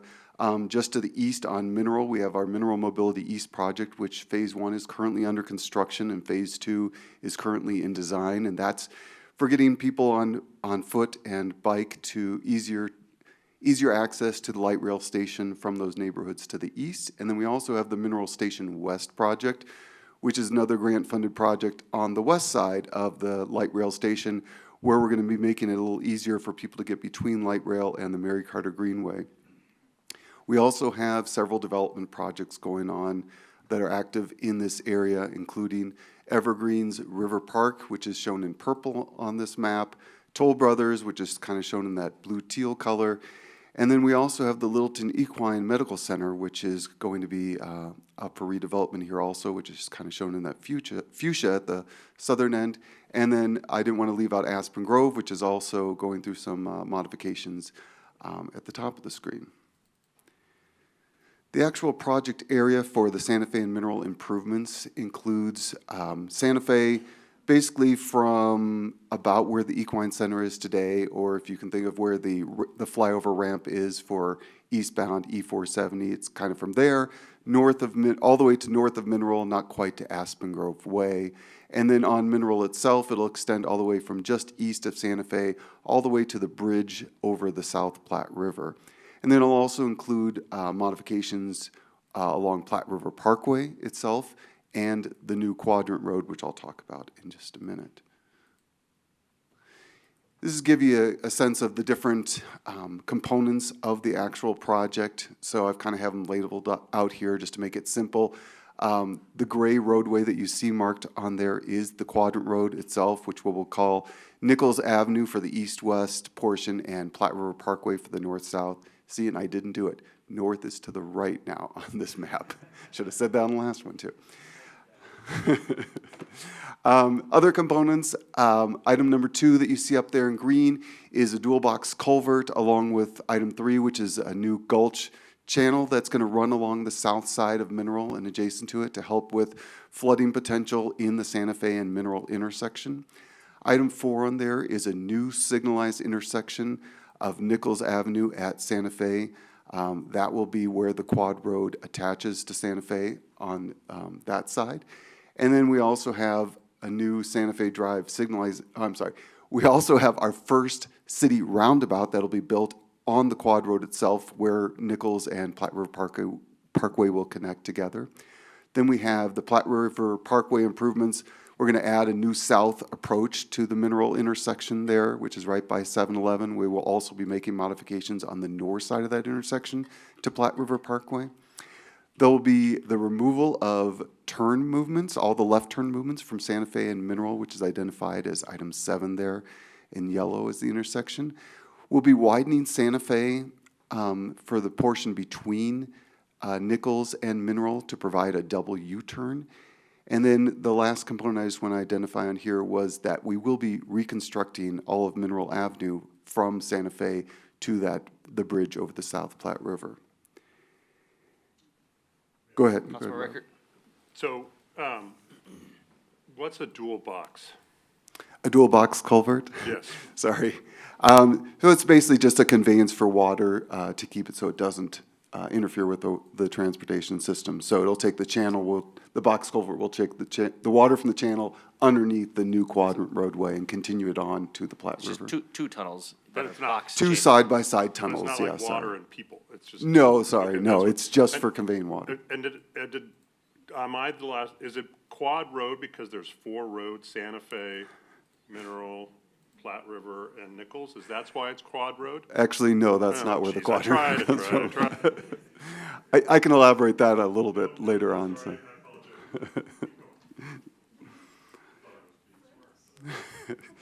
I just wanted to point out some of the safety enhancements that this project will bring to the area. It's not just about building transportation infrastructure, but actually making improvements to safety out there.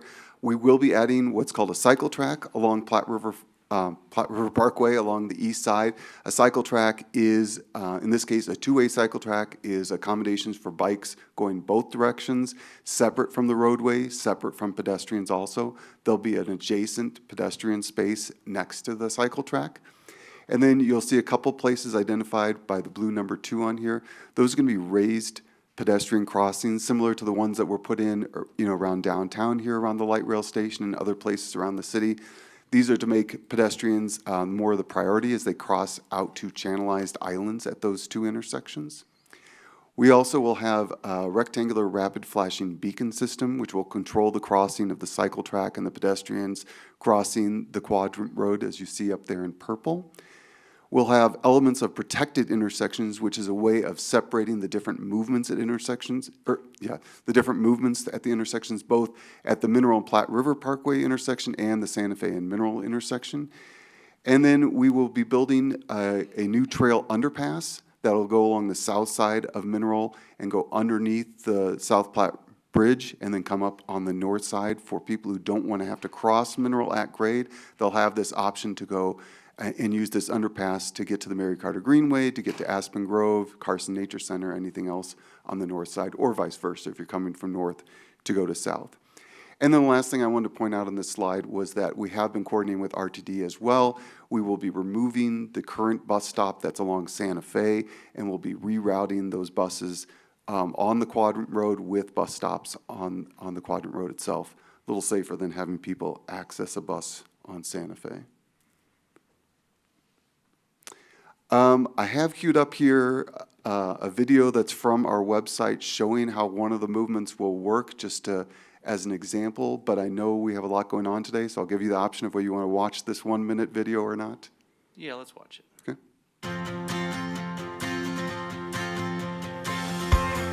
Sounds like we have no sound, so I'll kind of speak as it's In the it's future, going, but in order to basically drive what this from is gonna be northbound telling Santa you Fe is we're gonna be Drive to flying westbound in Mineral from Avenue the toward the south South on Platte Santa River Fe, and Platte and you Canyon wanna Drive, turn left drivers to coming go from the west south on will still Mineral. turn left Today, from you would Santa just Fe come up to Drive, the Mineral just a little intersection, sooner hit than the they left do turn lane, today. and make a left. While But what driving this is northbound showing on here Santa Fe is Drive, before you reach Mineral Avenue, hop in the left turn lane at the new traffic signal at Nichols Avenue, and make your left out of either of the two left turn lanes to access the Quadrant Road.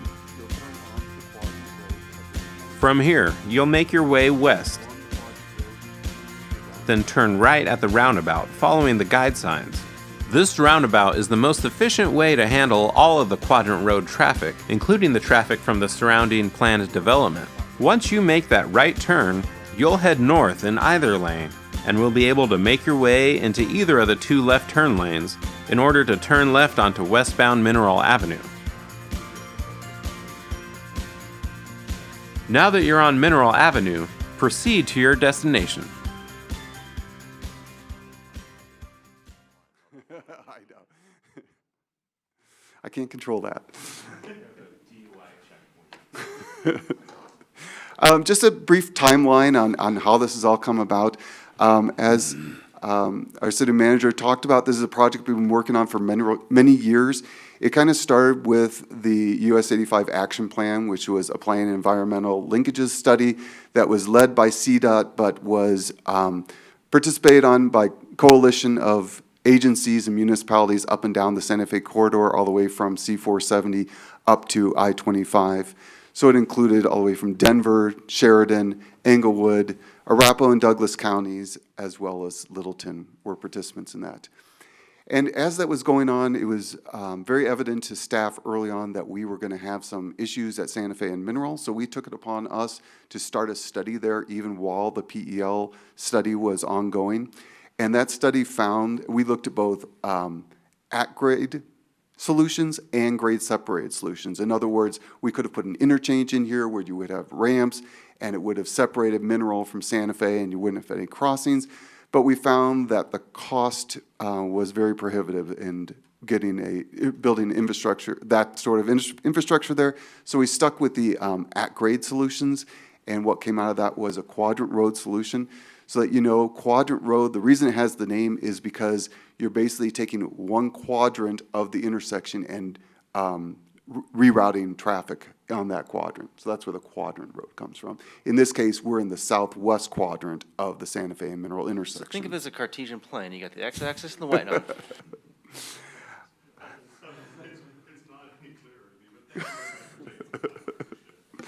No worries. Yeah. Pardon me, Aaron. Just since you did just clarify that, could you also take a moment to explain the benefits? The video showed how we won't be having left turns at the intersection, and they'll be off the intersection. What's the value of that? I think that's part of the purpose for this project. How does that benefit the corridor? Sure. No, thanks for that question, Jim. So obviously, that's a big consideration as we are doing the analysis of the intersections to come up with a solution that meets both our capacity constraints at Santa Fe and Mineral, but then also our safety constraints. So both were considered as we were coming up with a solution for that intersection. With the quadrant road, by taking all the left turns out of Santa Fe and Mineral at that intersection, what it allows us to do is give a lot more green time just to the through movements and the right turn movements. Now, a lot of people have asked, but you're adding more signals in the area, both down at Nichols and then with the new access on Platte River Parkway to Mineral as well. The way we're able to control that traffic flowing through there, though, is to coordinate those signals very well so that the flow just continues from one to the other. And by taking them away from that Santa Fe Mineral intersection, it just allows flow on the corridors themselves to work a lot better. And I'll get into a little bit about the benefits of that as we get to the end of this presentation and the next steps. So the other thing I want to point out on the timeline was after we decided what the approach was for the intersection, staff started going after grant funding to pay for this project. We actually received 3 Transportation Improvement Program grants. The first one was obtained in 2020. We went after a second one in 2022, and then a third one in 2024, and we're fortunate enough to be successful all 3 times. We've been working on the design of this intersection and this layout for the last 4 years. Very happy to wrap that up earlier this year. We've been focused right now on resolving small right-of-way acquisition issues, and then the last piece was getting CDOT and the Federal Highway Administration's final approval that we can go from design into construction on this project. We did just receive that earlier I this heard a month. big sigh back in the audience there from someone. Long time in coming. I did want to talk just a minute about our project partners, just to identify them and acknowledge them. Obviously, a project of this size doesn't happen in a vacuum, and it doesn't happen just at the city. In order to do something as big a project as this, as I already mentioned, we need to go after grant funding so that we wouldn't be paying for it ourselves. But then we had a lot of other partners that helped us along the way too. The Denver Regional Council of Government is the delegators of the funding, so they are the deciders of who receives the funding for different projects based on applications. CDOT, they're our funding managers and the review agency, so anything we do in design, they have to approve. It also corresponds on this project that it is also their roadway, Santa Fe, so they had final say on what we could and couldn't do on their highway. FHWA is the distributor of the funding. And then other partners include RTD, because we are impacting some of the operations at the light rail station. Arapahoe and Douglas County, who had projects in the area, were very helpful. And then South Suburban Parks and Recs District, because of the trail and the involvement with South Platte Park, needed to be involved. And then our developer partners also. We need to give them credit because both Toll Brothers and Evergreen have been really good partners throughout this process in figuring out who will do what and coordinating the construction as we move into that. And then finally, a lot of utility company relocations is a part of this. I won't acknowledge all of them, but just suffice to say, there's a lot. I wanted to talk just a little more about the development coordination, because I know there's been a lot of questions about how exactly have the developers been involved in this process. I'll start with Toll Brothers, since they were the first kind of come in. They're what's shown in the purple on the map there. North is up now. And their participation goes a lot beyond just financial contribution. Yes, they are giving us about $434,000 because of the impacts they're making to the roadway system with their development, and we included that in the design and operations for this project. But they also built all of their public roadway infrastructure, including the cycle track and trail connections through their development. And they will be building improvements on Santa Fe itself and building the new signal at Phillips Avenue. So that's their contributions to the project. They will be turning over their infrastructure to the city as public right-of-way once it has met the, what am I trying to say, warranty period. Yes. Evergreen is kind of shown in yellow up there. They're the northern part of this development. They're mainly doing mixed-use, multifamily, senior housing, commercial type of land use. I didn't mention for Toll Brothers, they're mainly single-family and multifamily, not really getting to the commercial side on their property. Evergreen is contributing quite a substantial amount in financial because of their impacts to the roadway system in the amount of about $3.5 million. They've also dedicated right-of-way for the quad road itself through their development site, so that's a contribution. They have been installing utilities ahead of our project to make it easier once we come in to build the quad road, to kind of come in and do the road and go. They've also helped us with stormwater consolidation. Because we're building new roadways in this area, we do have to detain that water, and so does Evergreen as a part of it, so we've kind of gone into a cooperative agreement where they're doing that work for us. And then last, I just want to mention they are building the cycle track and trail connections on their property as well, and they will be maintaining them. And I just want to thank those two for their patience as well, because this is maybe not as gone as quickly as they perhaps wanted to. Exactly, yeah. Yes, they've expressed a lot of patience over the last couple of years going through the process with us for sure. From a funding standpoint, I had mentioned we had received several grants. That's the federal grants that are listed up there as revenue in the amount of about $14.5 million. The developers and other contributions are adding up to about $4 million. So when you look at that, the city contributions to this project of the total $21 million is only about 13% I'd say that's pretty good in the scheme of things of such a big project that the city itself is only having to fund a small percentage of it. Just to kind of show you how those expenditures are getting spent, design, like I said, is completed. That took about $2.7 million. Construction management, we have hired a company to be the owner's rep in the field on a daily basis to watch over the construction and represent the city. That contract was about $2.3 million. And then the one that we're here to talk about tonight with SEMA Construction as the construction contractor, their bid came in at $15.8 million, so that's the contract we're hoping to approve tonight. And then there's some other costs that have been associated along the way of about $500,000. So you can see revenues and expenditures do match up between the two, which is a good thing. And then I just want to talk about what we do next going forward here. So as I mentioned, working with CDOT closely, first we needed concurrence to advertise for construction from them. We received that in June. Immediately we went and put the project out to bid. We received 6 bids from different contractors. Staff reviewed those for accuracy and costs, and then sent those on with our recommendation to CDOT and FHWA. As I mentioned earlier, we just received approval from CDOT to move forward into construction, and they approved our recommendation of SEMA Construction as the contractor. So we're here tonight with City Council to have you hopefully approve that contract so we can move into construction that would start as soon as next month. So just a summary of kind of what we discussed here, and then kind of going into Jim's question about, what are the benefits of this project. So we do expect construction to take about 2 years. So we're anticipating construction to be completed if we get it started next month before the end of 2027.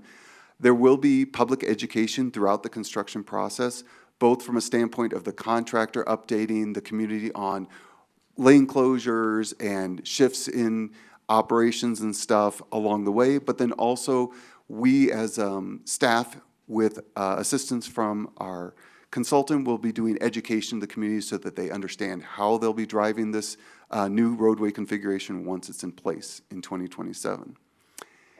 And then just one thing to note, that as a part of the construction, the contractor will be obligated to maintain operations on Santa Fe and Mineral throughout the course of the project, which means there are no plans for full roadway closures, only partial closures throughout. Oh, I'm sorry. I might want to talk about the what to expect.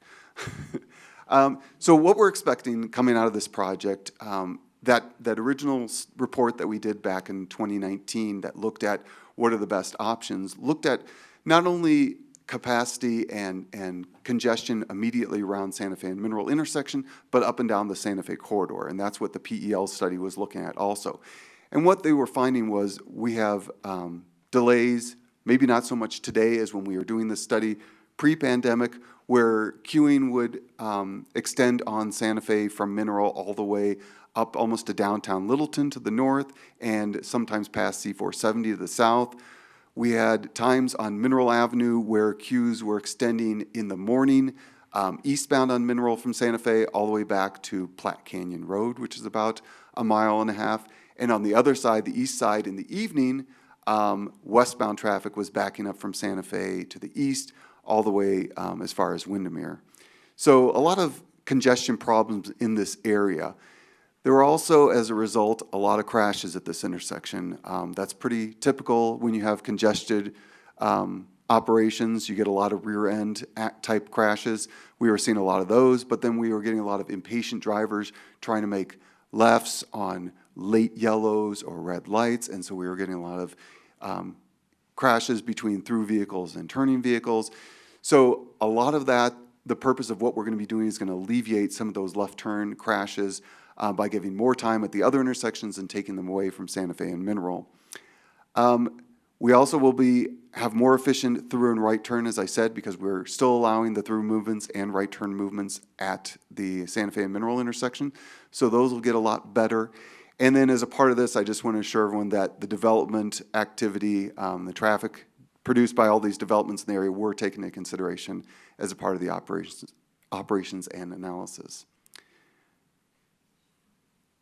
So with that, I want to put in front of you a recommendation by staff that hopefully council sees to approve the contract for SEMA Construction, Inc. to provide construction for the Santa Fe and Mineral Improvements Project.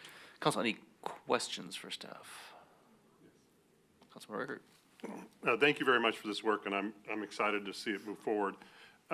Where I believe there's going to be a lot of delays based on construction for people on Mineral and Santa Fe for the next 2 years. What tools do we have to communicate to the public about kind of what delays to expect and what's going on and how to navigate those delays? Yeah, that's a good question. That's something we'll be working with both the contractor and our public engagement team with as we go through this project. To be honest, this is a much bigger project than the city has seen in a very long time. And while we have a lot of lane closures and intermittent closures around the city from other projects, this one being 2 years is going to be pretty intensive. What we will be doing, though, on Santa Fe, just like they did for the Douglas County project, is maintaining 2 lanes in each direction at all times.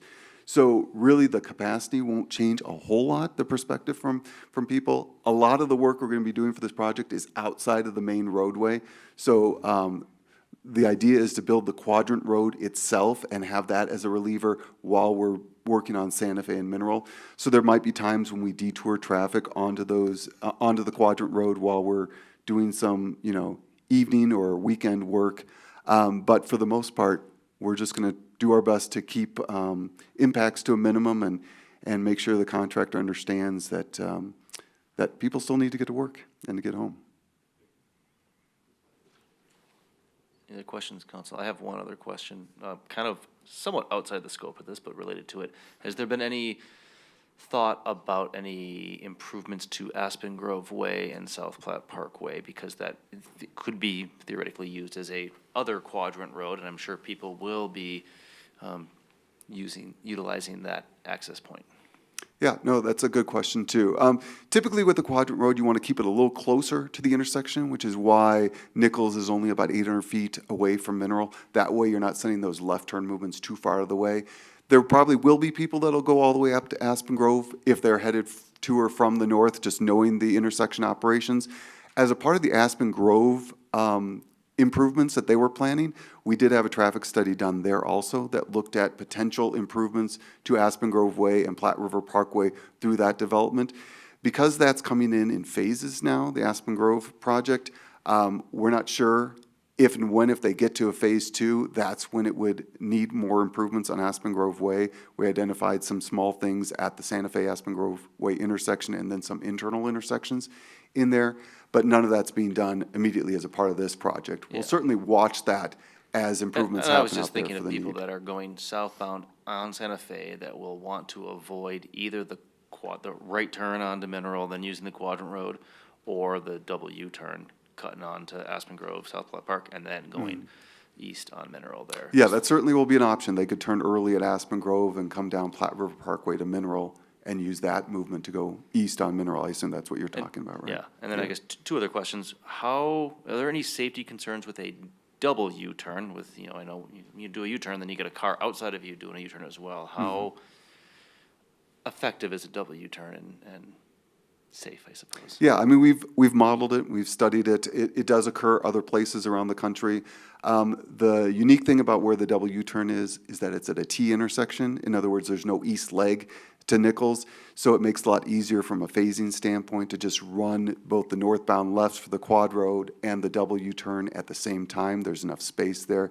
Signage and striping will make it real clear that it's 2 lanes making that movement. And then we've studied that distance coming back to Mineral to make sure there's enough space for people to merge back together into 1 lane to make the right turn movement. Yeah, because in theory, they're going to get over to the right lane. That's pretty much the only reason you would Yeah, use that. it'll be all controlled by the signal, so they'll only be able to make the U-turn movement on an arrow, a left turn arrow. So there won't be any conflicts with other traffic at the time, so it should be fairly safe. Okay, and then lastly, no chastising here, criticism here, but can you remind people of what the estimated cost for this quad road was back in 2018 when we first discussed it? Well, originally, we thought this would cost more like 25 to 30 million, so it definitely has gotten a little cheaper than that. Oh, I remember the cost being 8.7 million for the quad road. Oh, okay. Let me clarify. So lots changed since that time period. When we were originally envisioning it, there was no development going on in the southeast corner. There was no Evergreen, there was no Toll Brothers, so we didn't have to account for them as a part of the Quadrant Road. And it was a much simpler, smaller roadway segment. Not nearly as much work needed to be done on Santa Fe and Mineral. The benefits of where we got to with the developers is that we have those other improvements added to the project on Santa Fe and Mineral. So the double U-turn and widening of Santa Fe was never accounted for in that original estimate, so that added a lot of cost to it. That was not part of it. I was just trying to get out there to the community that, hey, we've been talking about this for over 8 years now, and that, the original estimate was 9 million for quad road and 110 for the grade separated, and how time and lots of other things caused costs to go up. Yeah, that certainly is a great thing to note. During the pandemic, a lot has changed in construction costs and especially in inflation, and that's really escalated the cost, which is why we had to go after more TIP grants. Thank you. Mayor Pro Tem? Yeah, just want to say too, as to that cost increase, yeah, I mean, the price tag is hefty and our city has not encountered these kinds of things. But I will say too that, again, messages for future councils, that this is why I think it's so important to essentially invest the resources that we have in making our projects shovel-ready and coming up with solid capital improvement plans to take on major investment projects like this. I think we have been very fortunate to receive, as you can see from that budget, about over $14 million in federal grants for this project, but those funds are going to become more competitive, and quite frankly, they are going to be diminishing in future years. And it'll be incumbent on us to, as this region, we are controlling growth outside of our region, quite frankly. And that is what this project is doing. And so if we want to continue to make our city livable, functional, safe for our residents, these kinds of investments are going to have to be made more with dollars internal to our own resources than we once would. I will also just say really quick too, as someone who is making that left hand from southbound Santa Fe onto Mineral, it is an awful left. Traffic is moving so fast going northbound on Santa Fe. My daughter and I have both witnessed accidents there, and they look brutal. So I know that over the coming couple of years, I appreciate all the outreach and communication you're going to do. And honestly, for members of the public, yeah, when you're looking at a little video of a white car kind of bouncing around a screen, it does not look attractive. I would say I am confident that most folks on the road nowadays can adapt to this situation. It is not that complex. But what I will say that the overriding factor in this for me is safety. Because quite frankly, losing as many lives as we have at that intersection, which have been more than there should be. Sorry, I'm so sorry. Is it zero, really? No, I said it should be. Oh, should be zero. I was like, oh my God, there's no way. But like, exactly. The cost of one life is worth taking a few extra seconds to make an additional left or a little roundabout. Think about that as you are learning a new traffic pattern, as your environment around you is changing. It is worth the cost of a life for you to take a few seconds to learn a new way to manage traffic. And that's it. I agree. I thought you were going to make a motion. No, I'm done with that part. I move to approve Resolution 95, 2025, approving a construction contract with SEMA Construction, Inc. for the Santa Fe Drive and Mineral Avenue Operational Improvements Project, City Project Number 2022. Second. Have a motion and a second. Council, any further discussion? Thank you for all the bidders that came out and bid on the project as well, truly. Councilmember Grove? Councilmember Zink? I wanted to apologize to Mayor Pro Tem Barr for interrupting you. That was rude of me, even though my point was a very good one. But seriously, this is about safety. I'm excited about this project. It's a new thing for us in Littleton. And I'm confident, as Mayor Pro Tem said, that folks will be able to adapt, but it is safer. And I know many people might not believe it when you're looking at these, but it actually is faster overall. When you're not having to worry about left turn cycles in the lights, it's just faster and when you're going most directions. So I support this. I'm happy we're moving forward with it, and thank you for all of your work over many years. Any other comments? Well, I'm excited after 8 years of talking about the quad road that we'll be digging dirt for a quad road here. All right, we have a motion and a second to approve Resolution 95. Voting is open. The vote is 6 in favor. The motion carries. Great, thank you so much. Thank you. All right, Council, can we get through these final two resolutions here before break? Is that okay? All right, Resolution 105 of 2025, adopting the fee schedule. City Manager. Thank you, Mayor. The council heard a study session and had some questions about fees just a few weeks ago.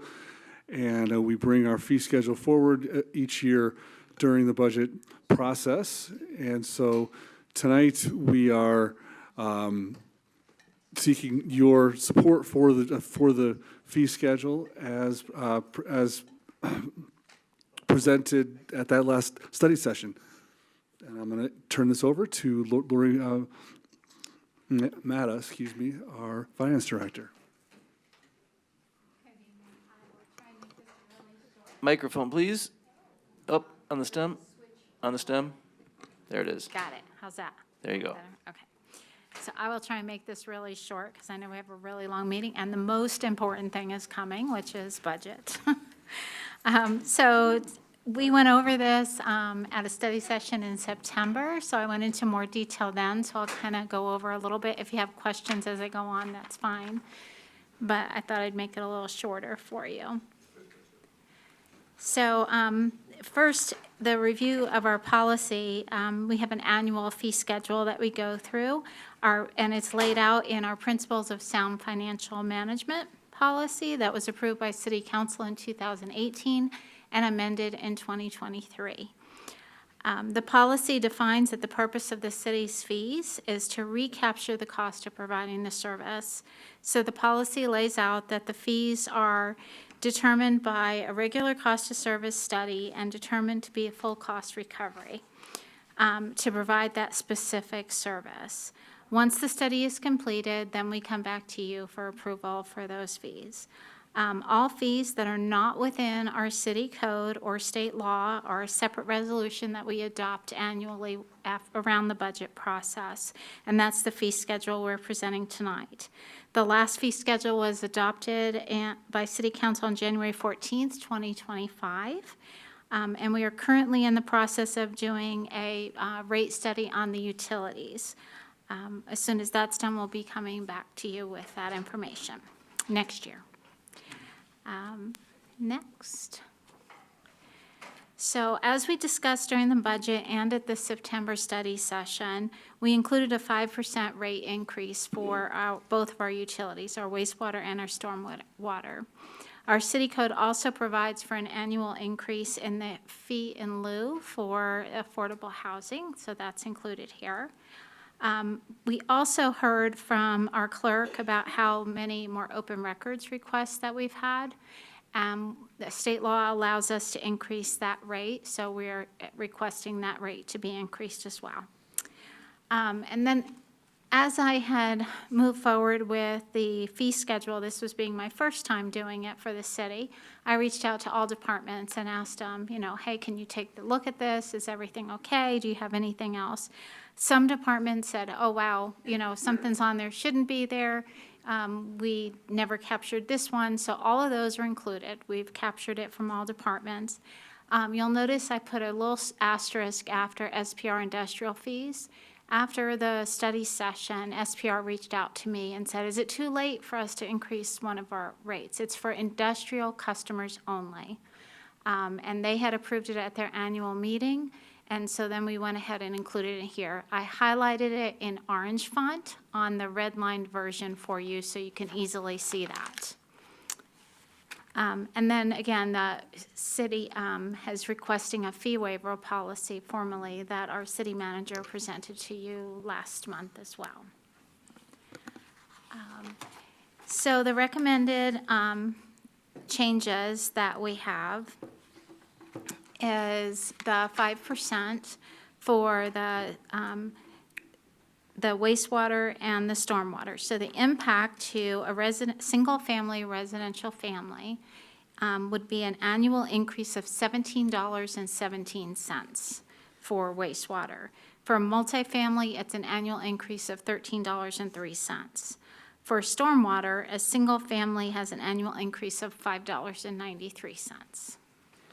And then the affordable housing fee is based on the 2024 CPI for Denver, Aurora, Lakewood, Colorado area, which is a 2.3% increase. And then just for people watching, I know you just said it, those numbers right there, those are the new fees, not the increases. Correct, the those are smaller. the new fees. So here's a listing of the other adjustments. I won't go through them all, but they're there for you to view. The last two items are those two that, the SPR industrial fee that I mentioned. And then the other one is removing a fee. We had on their community development notice that there was two fees on there for contractor licensing. So we just removed one. Again, it's orange on there, on that red line version for you so you can see it easily. Now we'll do the fee waiver policy if Jim wants to speak to that again. Thank you. Yes, Laurie, I'd just like to give a little update since our study session. At that session, the staff recommended that we formalize a practice that goes back, many years of waiving development fees for our government agency partners. This is, the reasons for those practices are really that we're all serving the same residents. They're paying fees to both of the agencies, and in most cases, the projects that are being developed or that are being brought forward by the agencies have some overlap with the city's purposes for serving the community. So while we think it's important that we have council's consent, if that's council's wish, to continue that practice. At the study session, council had a couple questions about reciprocity of fees, because that's an assumption that goes with most of these. Some of these agencies on the slide don't really generate much development in our city, or in the case of the school district, they pay most of their fees to the state.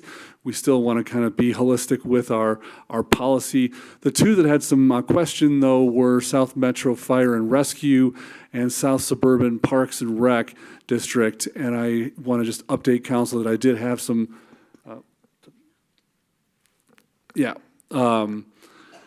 I can just share the update that in my conversations, South Metro Fire and Rescue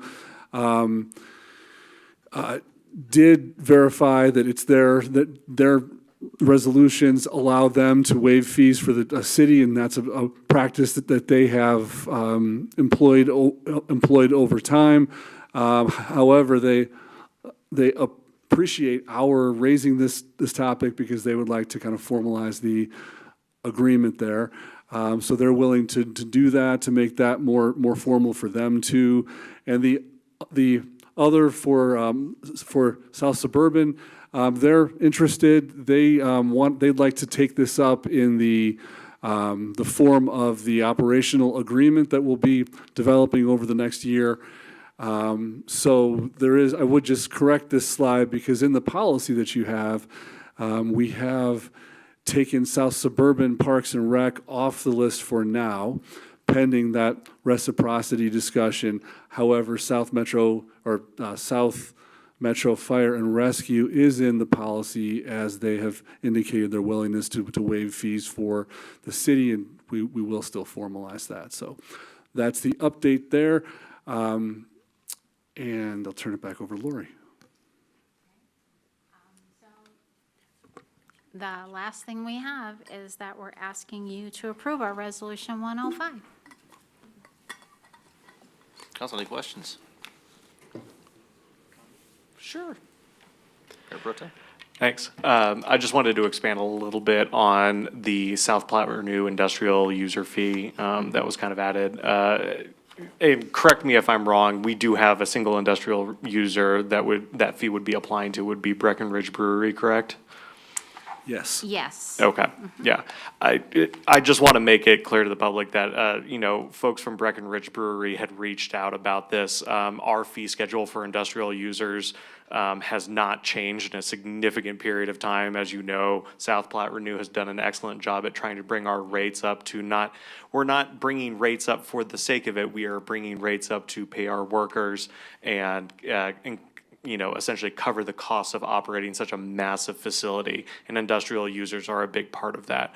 Unfortunately, Breckenridge Brewery, while they have received a ton of notification about this change over the past few years, it is an economic hardship for them, and I do appreciate them reaching out. This is the right way to set rates for industrial wastewater users, regardless of who is currently sitting in that spot. So I do support that fee change, but I just do want to recognize that Breckenridge Brewery is going to be feeling hit pretty hard by that. So I guess go drink more.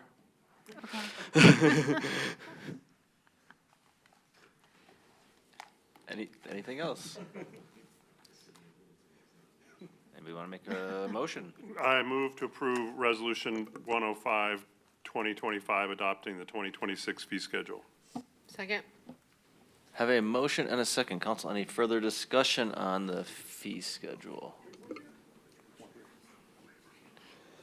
All right, see no more. It's open. The vote is 6 in favor. The motion carries. Great, thank you so much. On the last item on general business is item E, Resolution 107, 2025, authorizing the dissolution of Centennial Downs Metro District. City Attorney? Thank you, Mayor. Tonight with us is Tom George from Spencer Fane. He represents the Centennial Downs Metropolitan District, who is requesting a dissolution of the Metro District. It was some time ago, I would say probably back 1999, the Denver Post wrote kind of an expose. It was like a 3 or 6 part article on metro districts and some of the dangers of metro districts, and they used a couple of examples of some metro districts that hadn't come along very well, and the burden was going to be placed on a few of the homeowners within that metro district to bear the cost of the infrastructure. By and large, we have thousands of metro districts in and around the state of Colorado, and it is used as a financing tool to help finance a lot of the infrastructure improvements. And so I won't step all over Tom's presentation, so I'll just turn it over to him. Sure, thank you. It's up on the stem. Up, that. That one. How There. about that? Thank you. Good evening. My name is Tom George. As Reed said, I'm an attorney with Spencer Fane. We're general counsel for the Centennial Downs Metropolitan District. I also have Jim Taylor and Charles Hardy with me. They're 2 of the board members from Centennial Downs. We have a very quick presentation for you tonight. I'll run through those, and we're happy to answer questions. I don't know who's got the control of the slides. Do I have that here, or do you? If that- You have control. Is the clicker in front of you? There we go. Or the Just a arrows? quick map to orient you. Centennial Downs is the Metro District encapsulates the Riverwalk community, approximately 500 homes. This is the old 1950s Centennial Downs racetrack that was redeveloped. So general location here, as you can see. North is up? North is up. This is south of, Bellevue runs there sort of in the top third on the west side of Santa Fe. The district was created in 1983 for the redevelopment of that property. It funded the water, sewer, drainage, street infrastructure for that redevelopment. The infrastructure was finished in the 80s. The district does not own or maintain any of those improvements. They were transferred to different jurisdictions, mostly the city. It also does not provide any ongoing services, so it was set up just to finance the infrastructure. It utilized tax-exempt bonds to do that, and has now paid off its debt, which I'll say in the next slide. The district's debt did consist of, the refunding bonds were issued in 1999 to refinance that debt. The amount of those bonds in 1999 was that $9.8 million. Final payment will be made on those bonds on December 1st. The district has the money in the bank now from tax revenues this year, but can't make the last payment until December 1st, based on the bond documents themselves. On that final payment, the district will have no other outstanding debt or other financial obligations other than paying a few of its consultants. Just as an example, the 2025 property tax mill levy was 12.207 mills, which had actually decreased over years as the district steered itself to paying off the debt. This year, that represents about $731,000 in revenue from the taxpayers that they will not be paying next year. The dissolution process for metropolitan districts is set out in state law. The District Board of Centennial Downs adopted a resolution to dissolve the district. Because the district's entirely within the city boundaries, the board then comes to the city to get consent from you all to the district dissolution. So that's why you have a resolution in front of you to consent to the dissolution.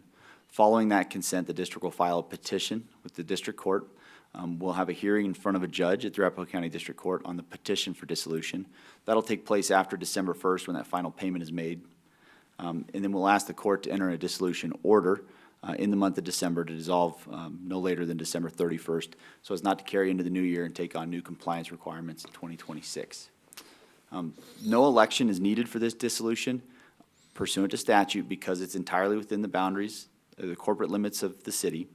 The district will not have any financial obligations outstanding, and the district's board has consented to the dissolution. That's the end of our presentation. Happy to answer questions, and I believe these gentlemen might also have a comment or two. Questions, council? And I would just note that this would be kind of one of the successful metro districts, you know, where it is used for, as a financing tool. The end result, if council consents to the dissolution, is it is contingent upon that final payment being made. So if that final payment is not made, then council doesn't give them their acceptance of the dissolution. So it's contingent upon that. And this will drop the mills for those property owners, about 12 mills, so some relief on property taxes. Great. I like seeing my old house in Steeplechase there, because I used to live in there, so. Any other comments? Or questions, I mean? Councilmember Zink. I have a question about questions or comments. Did the board members have anything that they wanted us to know about, aside from Counselor here? Jim just likes to be seen, that's why he's here. We're just pleased to get this process ended. It has been long and gone. It went bankrupt at one time. That's why we had to refinance the bonds in order to reduce the mill levy for the citizens that we serve. And so we're just glad to finally get it done. Mayor Pro Tem? Yes, it's not a question. Mayor, I move to approve Resolution 107-2025 authorizing the dissolution of the Centennial Downs Metro District. Second. Have a motion and a second. Council, any further discussion or comments?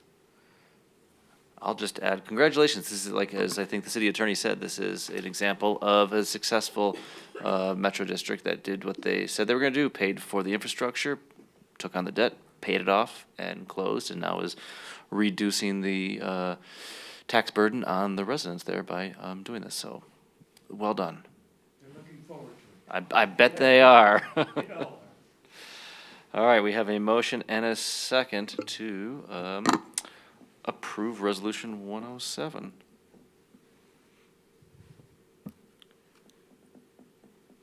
Voting is open.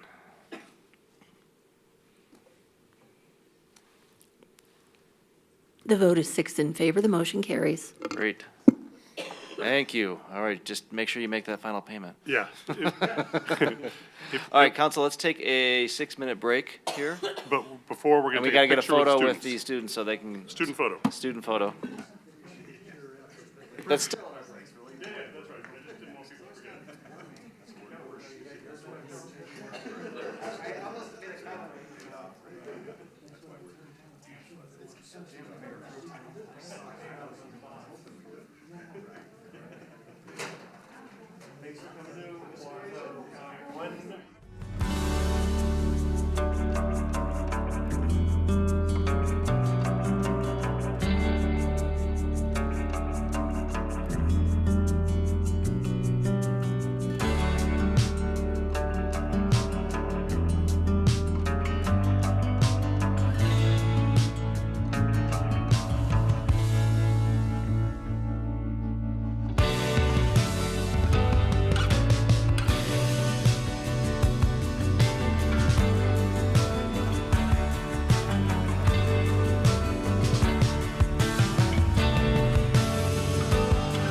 All right, we're back. Item 10, ordinances on second reading and public hearings. We have 5 tonight. There are 3 ordinances on the budget. That will be 1 presentation, 1 public hearing item, and then we have 2 other ordinances on second hearing after that.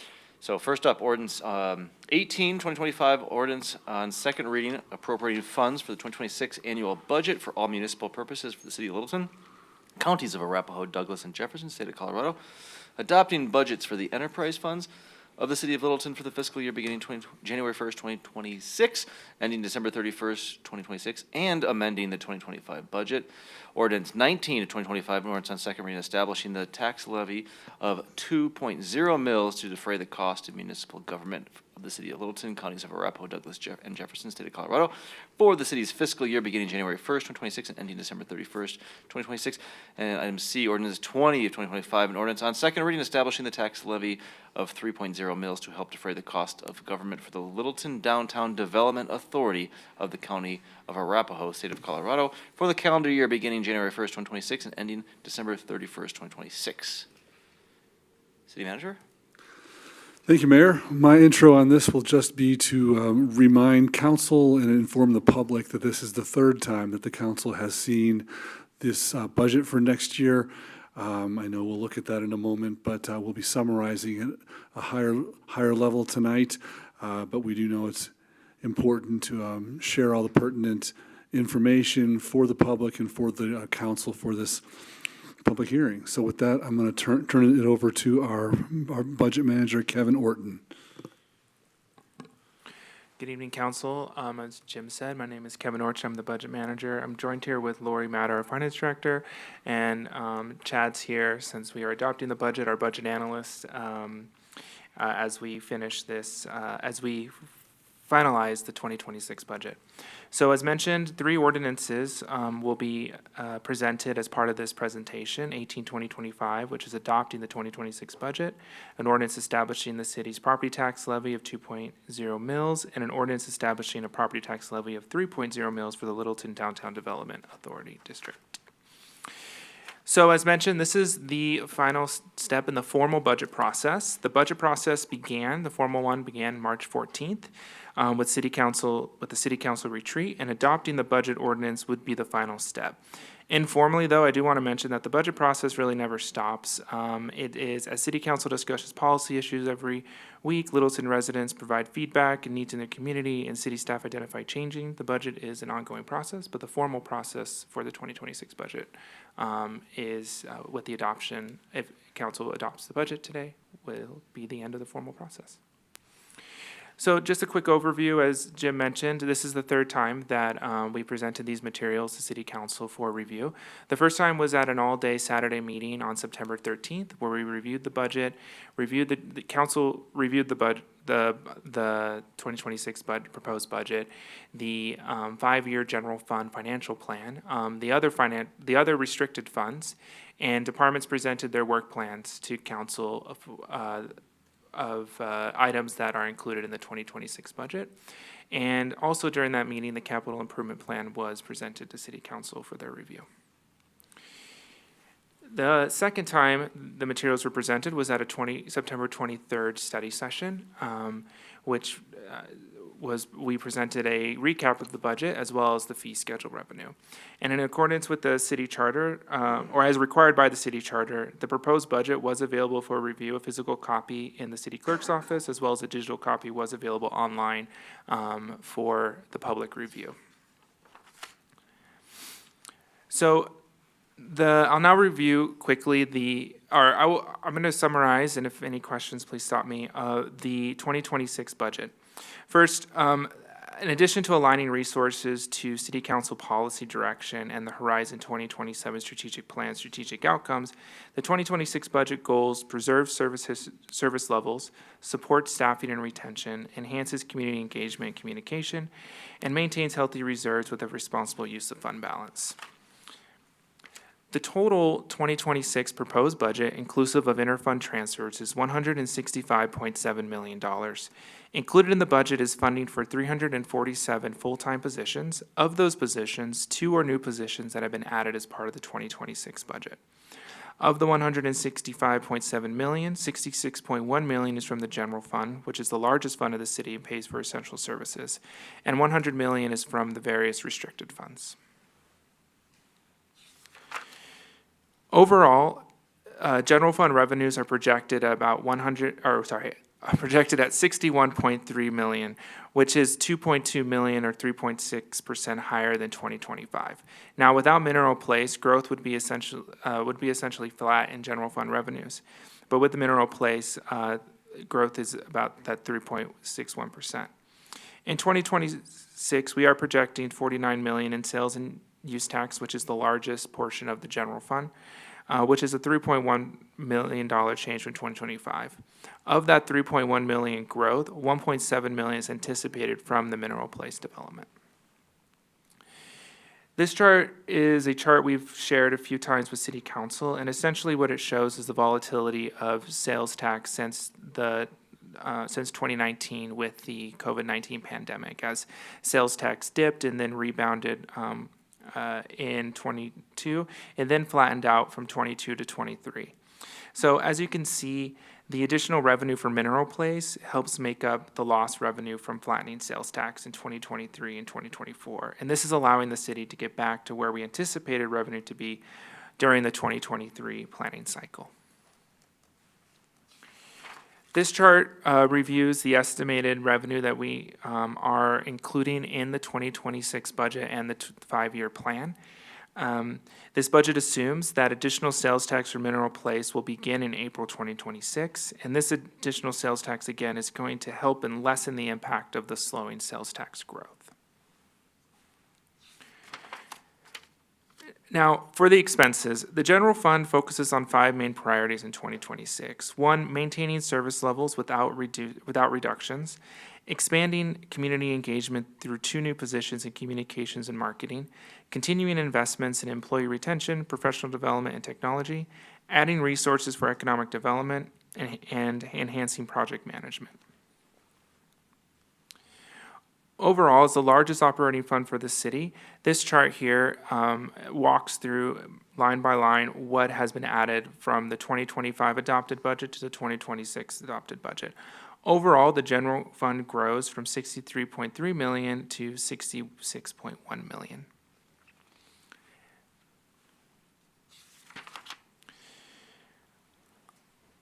This chart, which we've presented to council before, shows the financial forecast for the general fund. The city's financial policy requires that the city maintain a fund balance in the general fund between 18 and 25% of operating expenses. The 2026 proposed budget is in line with this policy. And as we've shared since May, sales and use tax collections in 2024 came in slower than anticipated. Because the budget was built on these earlier revenue assumptions, this created a gap where expenses are now outpacing revenues, as shown in this chart. So for 2026, we are recommending a temporary use of fund balance to cover ongoing general fund expenses. This approach maintains service levels while we monitor the full sales tax impact of future development. So in short, fund balance acts as a bridge, allowing us to keep operations steady until those revenues are clear.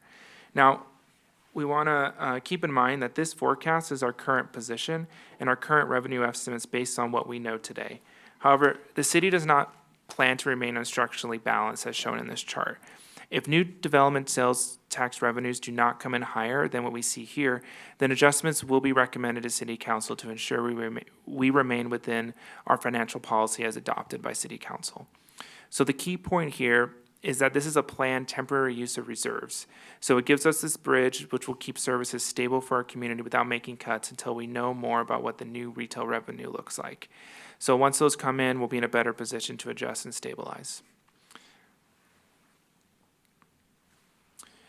Additionally, the 2026 budget includes $100 million in our various restricted funds, about $100 million in our various restricted funds. In those restricted funds, this includes the new additional 4% marijuana tax, which is included in the Consolidated Special Revenue Fund. And then also it includes a transition of Geneva Village expenses from the Geneva Village Fund to the regular city maintenance fund. Since the city will no longer be collecting rent as a restricted revenue, the those maintenance dollars will now be spent in the general, in the other city maintenance funds. Also to note that in 2025 and 2026, a utility rate study is being conducted, which will likely lead to recommended adjustments for city council review in those enterprise funds. Now, moving on to the capital improvement plan. The 2026 capital improvement plan is a living document that guides citywide investment in facilities, infrastructure, and long-term priorities. Only the first year of the capital improvement plan is adopted in the budget, and the rest shows the plan that through 2030. The capital improvement plan is broken up into broad categories such as facilities, transportation, open space, pavement preservation, utilities, public safety, information technology, and the Main Street project. So the total plan investment in the capital improvement plan is about $180 million over 5 years. Now, what's not included in the CIP are potential major projects that may come out of other city planning processes, such as the Transportation Master Plan, the Littleton Boulevard Sub-Area Plan, Facilities Master Plan, utility rate setting, subsequent planning efforts. So something new this year as part of the budget ordinance that City Council will also include is an increase to the 2025 budget to align with the 2025 estimates and select funds. Each year, when the city prepares the current year, the next year's budget, we always provide an estimate in 2025 and come back to council later in the year to adjust those budgets in line with the estimates. So this year, we like to recommend a proactive approach that aligns, instead of coming back later, we're recommending included in this ordinance action to align these funds with their 2025 estimates so that there is legal appropriation to spend in these funds. The reasons for these adjustments are included here in this chart for these funds. I do want to note one change since the first reading. The allocation for the Affordable Housing Fund has been adjusted from $590,000 to $591,000.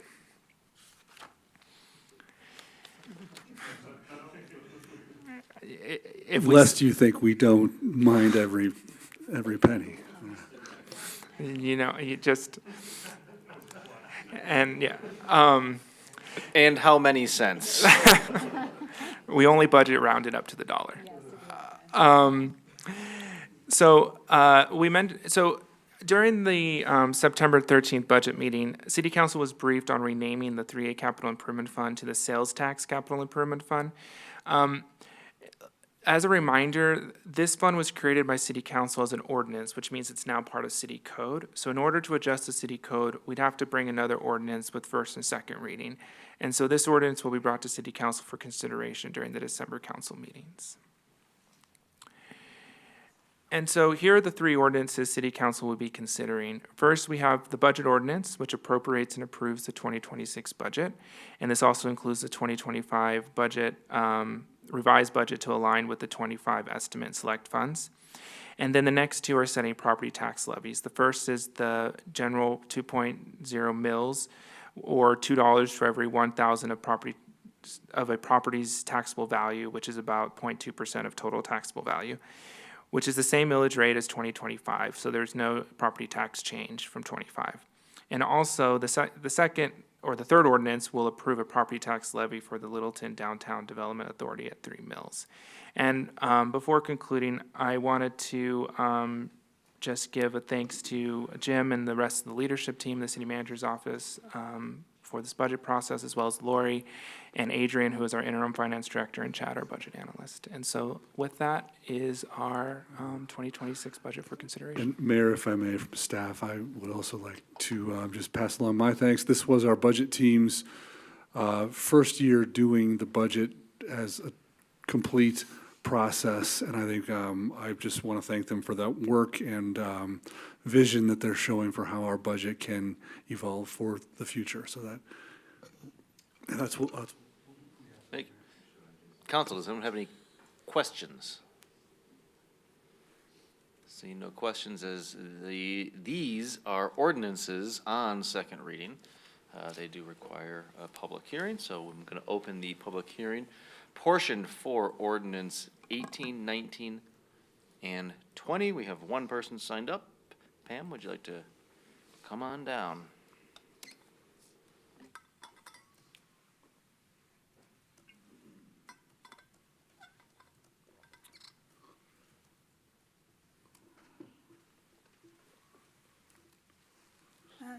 I'm Pam Chadbourne, and I live a block and a half from here. So first off, I'm really happy that council and our team are maintaining the reserves.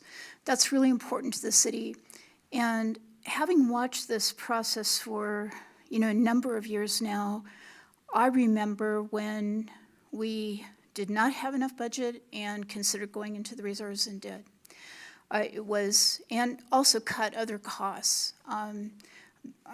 Just to mention like the calendar and the Littleton report and stuff like that. The city was in hard times. And what I would like to say is, as I recall this, in my memory of this, is that our budget, our 5-year budget, we didn't always have that projection, but you could see it was in the red until the passage of the capital improvement tax. And then our 5-year projections went into the black. Now we're saying, oh my gosh, we're in the black, but that's bad, so we have to have Costco. I'm not happy with that dependency. I'm not happy because notice that the comment was made, this aligns with council priorities. I don't care about council priorities. And the way that this has been conducted for the past 3 or 4 years, I think is outrageous. We have a comprehensive plan, and that is the rule of law. And what I expect is that the rule of law is what council follows. We do not have you guys come in here and tell us what you want for the city and what people behind the scenes may have influenced. I think that the comprehensive plan is done for a reason, and it sets the priorities for all of us, and then you follow those, and the city staff then follows those as well. And we all know what to expect. And we don't have to have some of these big changes because our 5-year projection is in the black now, thanks to the passage of the capital improvement tax. So I am not feeling as good about this as I want to. I want to say that the new community engagement, quote, quote, marketing people, I don't agree with that. I think we still need a city planner for city management to have budget projections with different scenarios. And that's what council would consider and the public would get to see and weigh in on, is projections, they're planning scenarios. They're not what cost accounting folks do. And we need those kind of planning scenarios, for example, maintaining Geneva Village as the most cost-effective way to retain this property in our asset books. So those are some thoughts. Thanks for your consideration. Thank you, Pam. Anybody else in the audience wish to speak to ordinances 18, 19, and 20? Seeing no one, I'm going to close the public comment portion.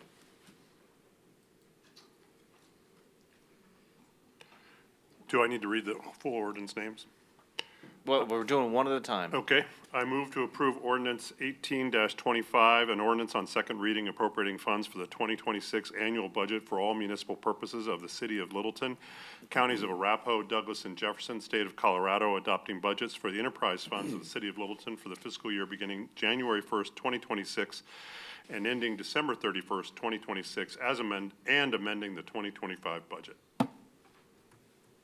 Second. Have a motion and a second to approve ordinance 18. Council, any further discussion or comments on the budget ordinance? I'll just echo the thank yous back and forth between you guys and from council to staff for all the work you put into this. I know this is fun for you, but that's those Saturday days when we have to go through this.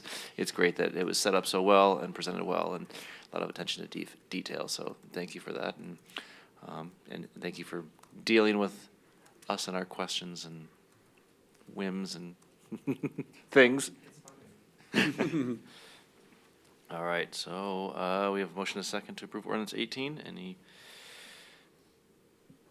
else? Voting is open. The vote is 6 in favor. The motion carries. I move to approve ordinance 19-25, an ordinance on second reading establishing a tax levy of 2.0 mils to defray the cost of the municipal government of the city of Littleton, counties of Arapahoe, Douglas, and Jefferson, state of Colorado, for the city's fiscal year beginning January 1st, 2026, and ending December 31st, 2026. Second.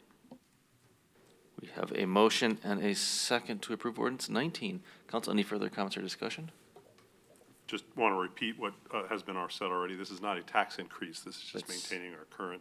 Yeah, that's what I was just gonna say. This is the setting the mill levies that we've done every single year since we've had property tax, so nothing new or out of the ordinary here. Shouldn't surprise anyone. Voting is open. The vote is 6 in favor, the motion carries. I move to approve ordinance 2020-25, an ordinance on second reading establishing the tax levy of 3.0 mils to help defray the costs of the government for the Littleton Downtown Development Authority of the County of Arapahoe, State of Colorado, for the calendar year beginning January 1st, 2026, and ending December 31st, 2026. Second. Have a motion and a second on ordinance 20. Council, any further discussion on ordinance 20? I just want to, I'll just ask the city attorney just to remind us that this is not a property tax for the entire city, but it's just for the DDA, but because the city council has to set it and the DDA can't set it. Can you? Correct. Right, okay. Or is supposed to set it? We have to set it on their behalf because they're a taxing entity underneath us, and we have to send it to the county. Great. All right, any other discussion? Seeing none, voting's open. The vote is 6 in favor, the motion carries. We have, thank you for that. We have two more ordinances on second reading, not related to the budget.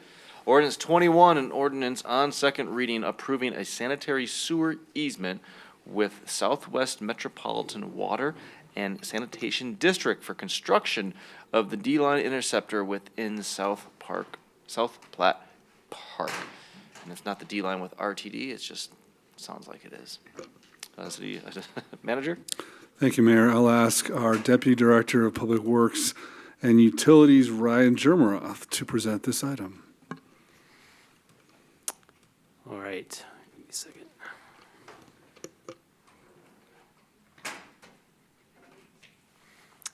All right, thank you, Mayor and Council. The item here tonight is an ordinance on second reading that would grant an expansion of an existing sanitary sewer easement with the Southwest Metro Water and Sanitation District. The expansion would be from about 20 feet wide to about 50 feet wide. And so the presentation tonight will cover the history of the existing easement, just so you know how it came to be, an overview of the easement agreement that we have before us tonight, and then a staff recommendation and a proposed motion. All right, so the history of the existing easement. So as I mentioned, it's a 20-foot wide easement that was granted to the Southwest Metro and Sanitation District back in 1962. It's in the purple oval you see there in the bottom right of that image. That green line that runs from about Mineral, just west of Santa Fe, to the north towards that brown color is the area that we're looking at here tonight. The existing easement runs through South Platte Park and runs through the conservation easement that is on the north end of that purple oval right there. It is City of Littleton property, but the South Suburban Parks and Recreation maintains the area for the City of Littleton. As far as the easement that we have before us tonight, so the Southwest Metro Water and Sanitation District is upsizing the sewer main that runs through the park currently from 33 inches to 36 inches due to capacity issues that are related to some of the new development to the south of Mineral, so Toll Brothers and Evergreen specifically.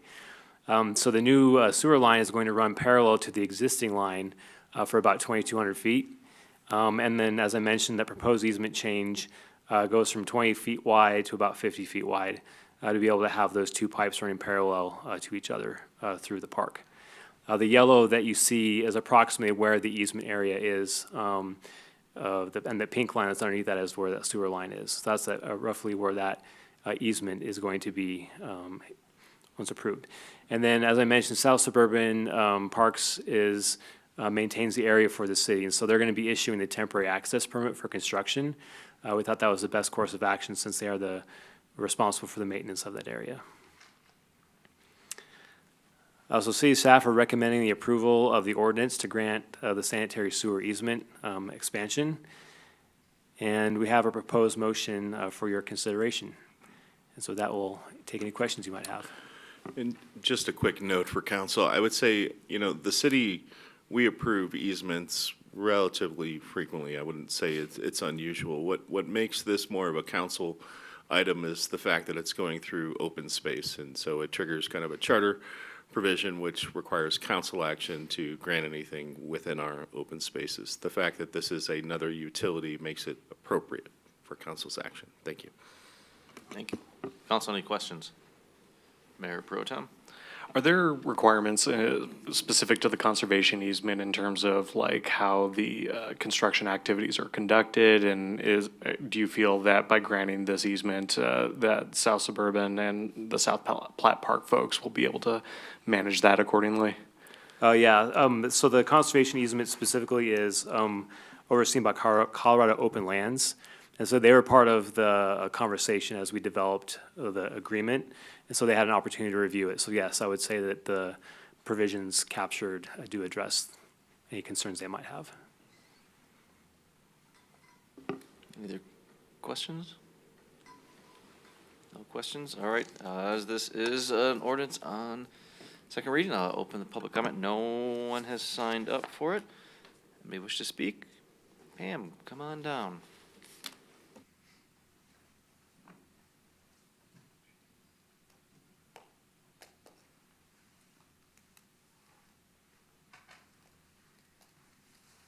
I'm Pam Chadbourne. I live a block and a half from here, and my concern about this is that I don't think this was identified up to now. I was around when the channelization of the wetlands along Mineral were considered and approved. And when the development of NSER was talked about. In fact, in 2016, that's when the District 4 rep asked for, was going to present to the neighborhood about the development of NSER. NSER is the 110-acre total portion of this area at Mineral and Santa Fe. And there were speakers over the years of, before we settled, or Evergreen and Toll settled on their purchase. And there were concerns about the environment, but no answers and no responses. And this was never defined. And the channelization along Mineral, and then the destruction of the wetlands was never defined. I'm concerned about this so close to the river. I don't know the impacts, and of course, I don't think it's these gentlemen's job maybe to figure that out now. That's not what they're presenting. The time for this would have been in a planning phase when the city should have been awake and alert and saying, what are the impacts to our wetlands, our wildlands, our trails that remain there? The Cooley Lake right there is seen as an area of preservation of wildlife and habitat that's very precious and rare. Anyway, so I don't think the city's process for planning considered this, and I'm kind of dismayed about it now. That's just my comment. I don't know. I didn't know about this earlier. I don't think most of us did. I don't think that's a good thing. Thanks. Anybody else wish to speak? Seeing no one, we're closing public comment. Council, any further questions or motions to be made?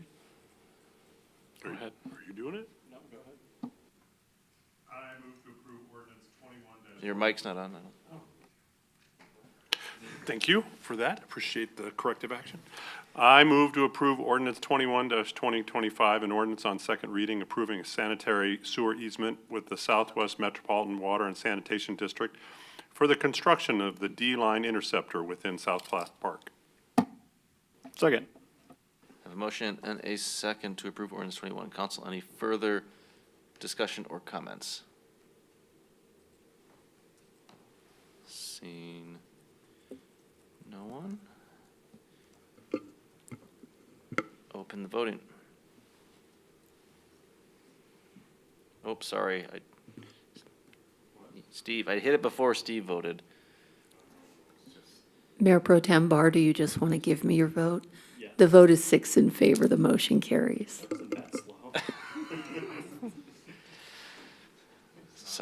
Sorry, Mayor Pro Tem.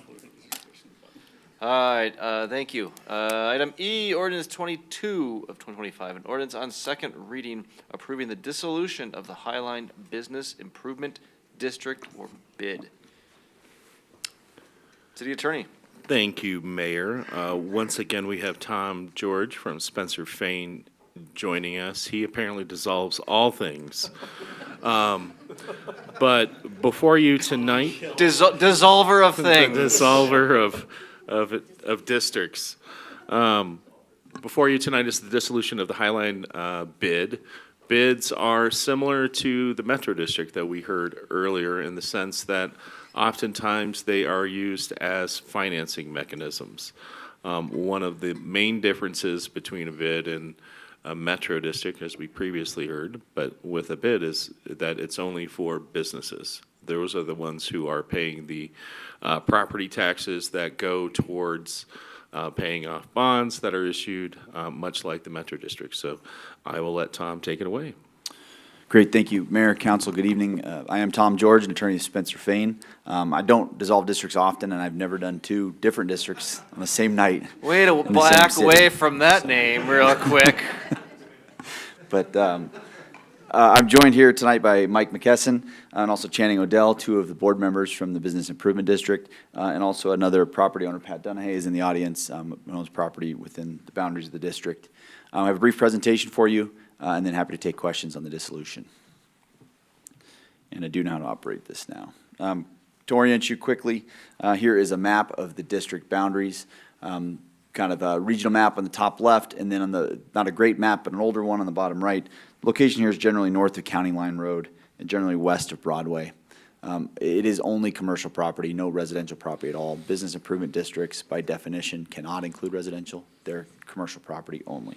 So if you know where kind of the Mission Hills Church is, that's part of it, but of course they don't pay property That's taxes. right, Mission Hill Church there in the bottom right of the map, and Ice Ranch on the far left side. And South Denver Cardiology. Yeah. I don't know if you heard that. It also includes, my mic hot? No? There we go, thank you. It includes South Denver Cardiology within the district. The district was formed back in 1998. The main purpose was to finance the public infrastructure for the Ridge at South Park Business Park, as that business park is known. All the infrastructure that was constructed was completed and dedicated to other jurisdictions, so that the Business Improvement District does not own any improvements and does not provide any ongoing services. The district's only outstanding debt was a 2015 refinancing loan that was issued in that original amount of $3 million. The district made a final payment on that loan this month, so that the loan documents did allow prepayment to occur, and that prepayment was budgeted and approved by the board for this year's budget and then made this month. The 2025 levy, just to give you kind of a reference here, was that 4.636 mils. That was about $86,000 of revenue. I show you last year's to kind of give you a better sense of what the mill levy was before the board drove it down to zero. It was 11.459 mils, which was about $214,000 in revenue last year, and that's decreased over time as the board has steered this to full payoff. Yeah, there was a period of time where the mills were in the 30s, mid-30s, and so that's gradually decreased as they've come closer to paying off. The dissolution process by state law is different than the Metro District saw earlier. Because business improvement districts are created, bids only exist in municipalities. They live in Title 31, which is where city law lives.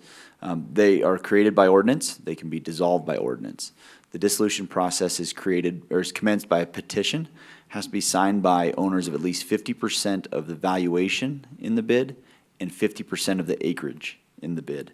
The petition was signed earlier this summer, has been submitted to the city. It was signed by about 67% of the ownership by value and about 83% of the acreage within the bid.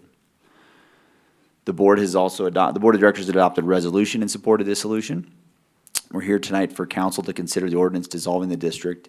We're asking that the dissolution be effective on December 31st. That'll allow us between tonight and the 31st to wrap up any final contracts or outstanding, any other small matters that the district needs to conclude, and then dissolve at the end of the year so as not to carry over into 26 and have any other compliance requirements for 2026 calendar year.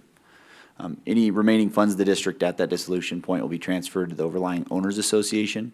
The owners association is committed to use those dollars then within the district to benefit these property owners as well. It'll be a relatively small amount of money that'll be left over. The intent of the board all along has been to drive it to zero. It's just pretty hard to get it right to zero. That's it for my presentation. We're happy to answer questions, and these gentlemen may have comments as well. Thank you. Do you have any comments? Thank you for considering this evening. I'm Mike McKesson again. I have volunteered literally decades of my life, 15-plus years to this without pay, with my fellow help of Channing Odell, director, and Pat Dunhay behind me, who's been a director of the district also. It is a success story, another one tonight, and this is our second within the South Park Owners Association that to be heard by you all, council. So I'm excited that we can dissolve this with paying its obligations, paying off the bonds, and not tax the property owners and/or get a payment in lieu of tax from Mission Hills Church any further. So it's exciting. Thank you for considering it. Great, thanks. Council, any questions? Councilmember Zink. Yes. Thank you all for coming in tonight. You mentioned some, maybe potentially like some small outstanding contract matters that may need to be wrapped up. I don't need to get into the details of what those might be, but you don't anticipate any hitches on that before the 31st of December?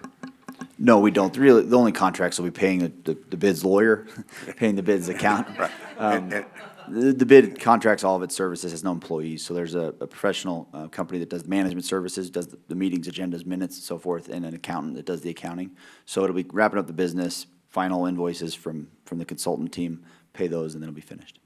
If I may also, please, Tom.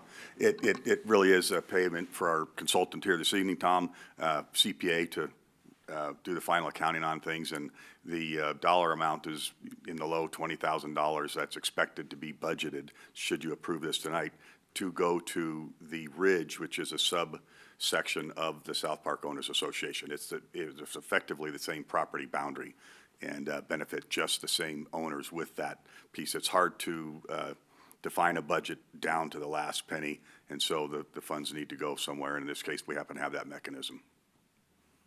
Thank you. Any other questions, council? It will not lead to a reduction of my fees for the Littleton Hawks that operate out of Ice Range, so I've checked. All right, as this is an ordinance on second reading, I'm going to open the public hearing at 9:30. We do have one person signed up to speak. Pam?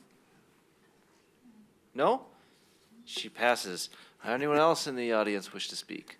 Seeing no one, we'll close the public comment period at 9:30. Council, anyone care to make a motion? Yeah. Mayor, I move to approve ordinance 22-2025, an ordinance on second reading approving the dissolution of the Highline Business Improvement District bid. Second. Have a motion and a second to approve ordinance 22 of 2025.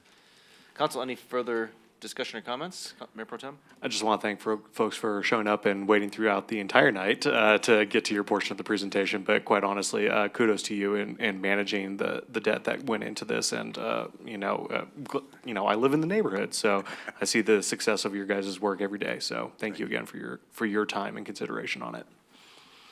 And just echo the comments of the congratulations on the success of the bid here. This is, why these are put in place, so we can do what they want to do, and then once the debt's paid off, and I'm sure you will all appreciate not having that extra mill on your taxes there, so congratulations on that. City I know Attorney. we have a motion on the table. I just wanted to clarify something. Did you want the ordinance to be effective on the 31st of December? The effective date of the ordinance is fine as approved. The ordinance in itself says that the dissolution will be effective on December 31st, so the bid will live until the 31st and then dissolve.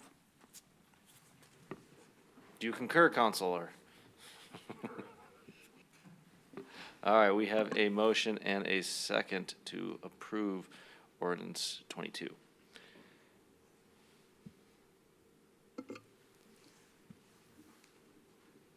I can do it. All right, voting's open. I voted.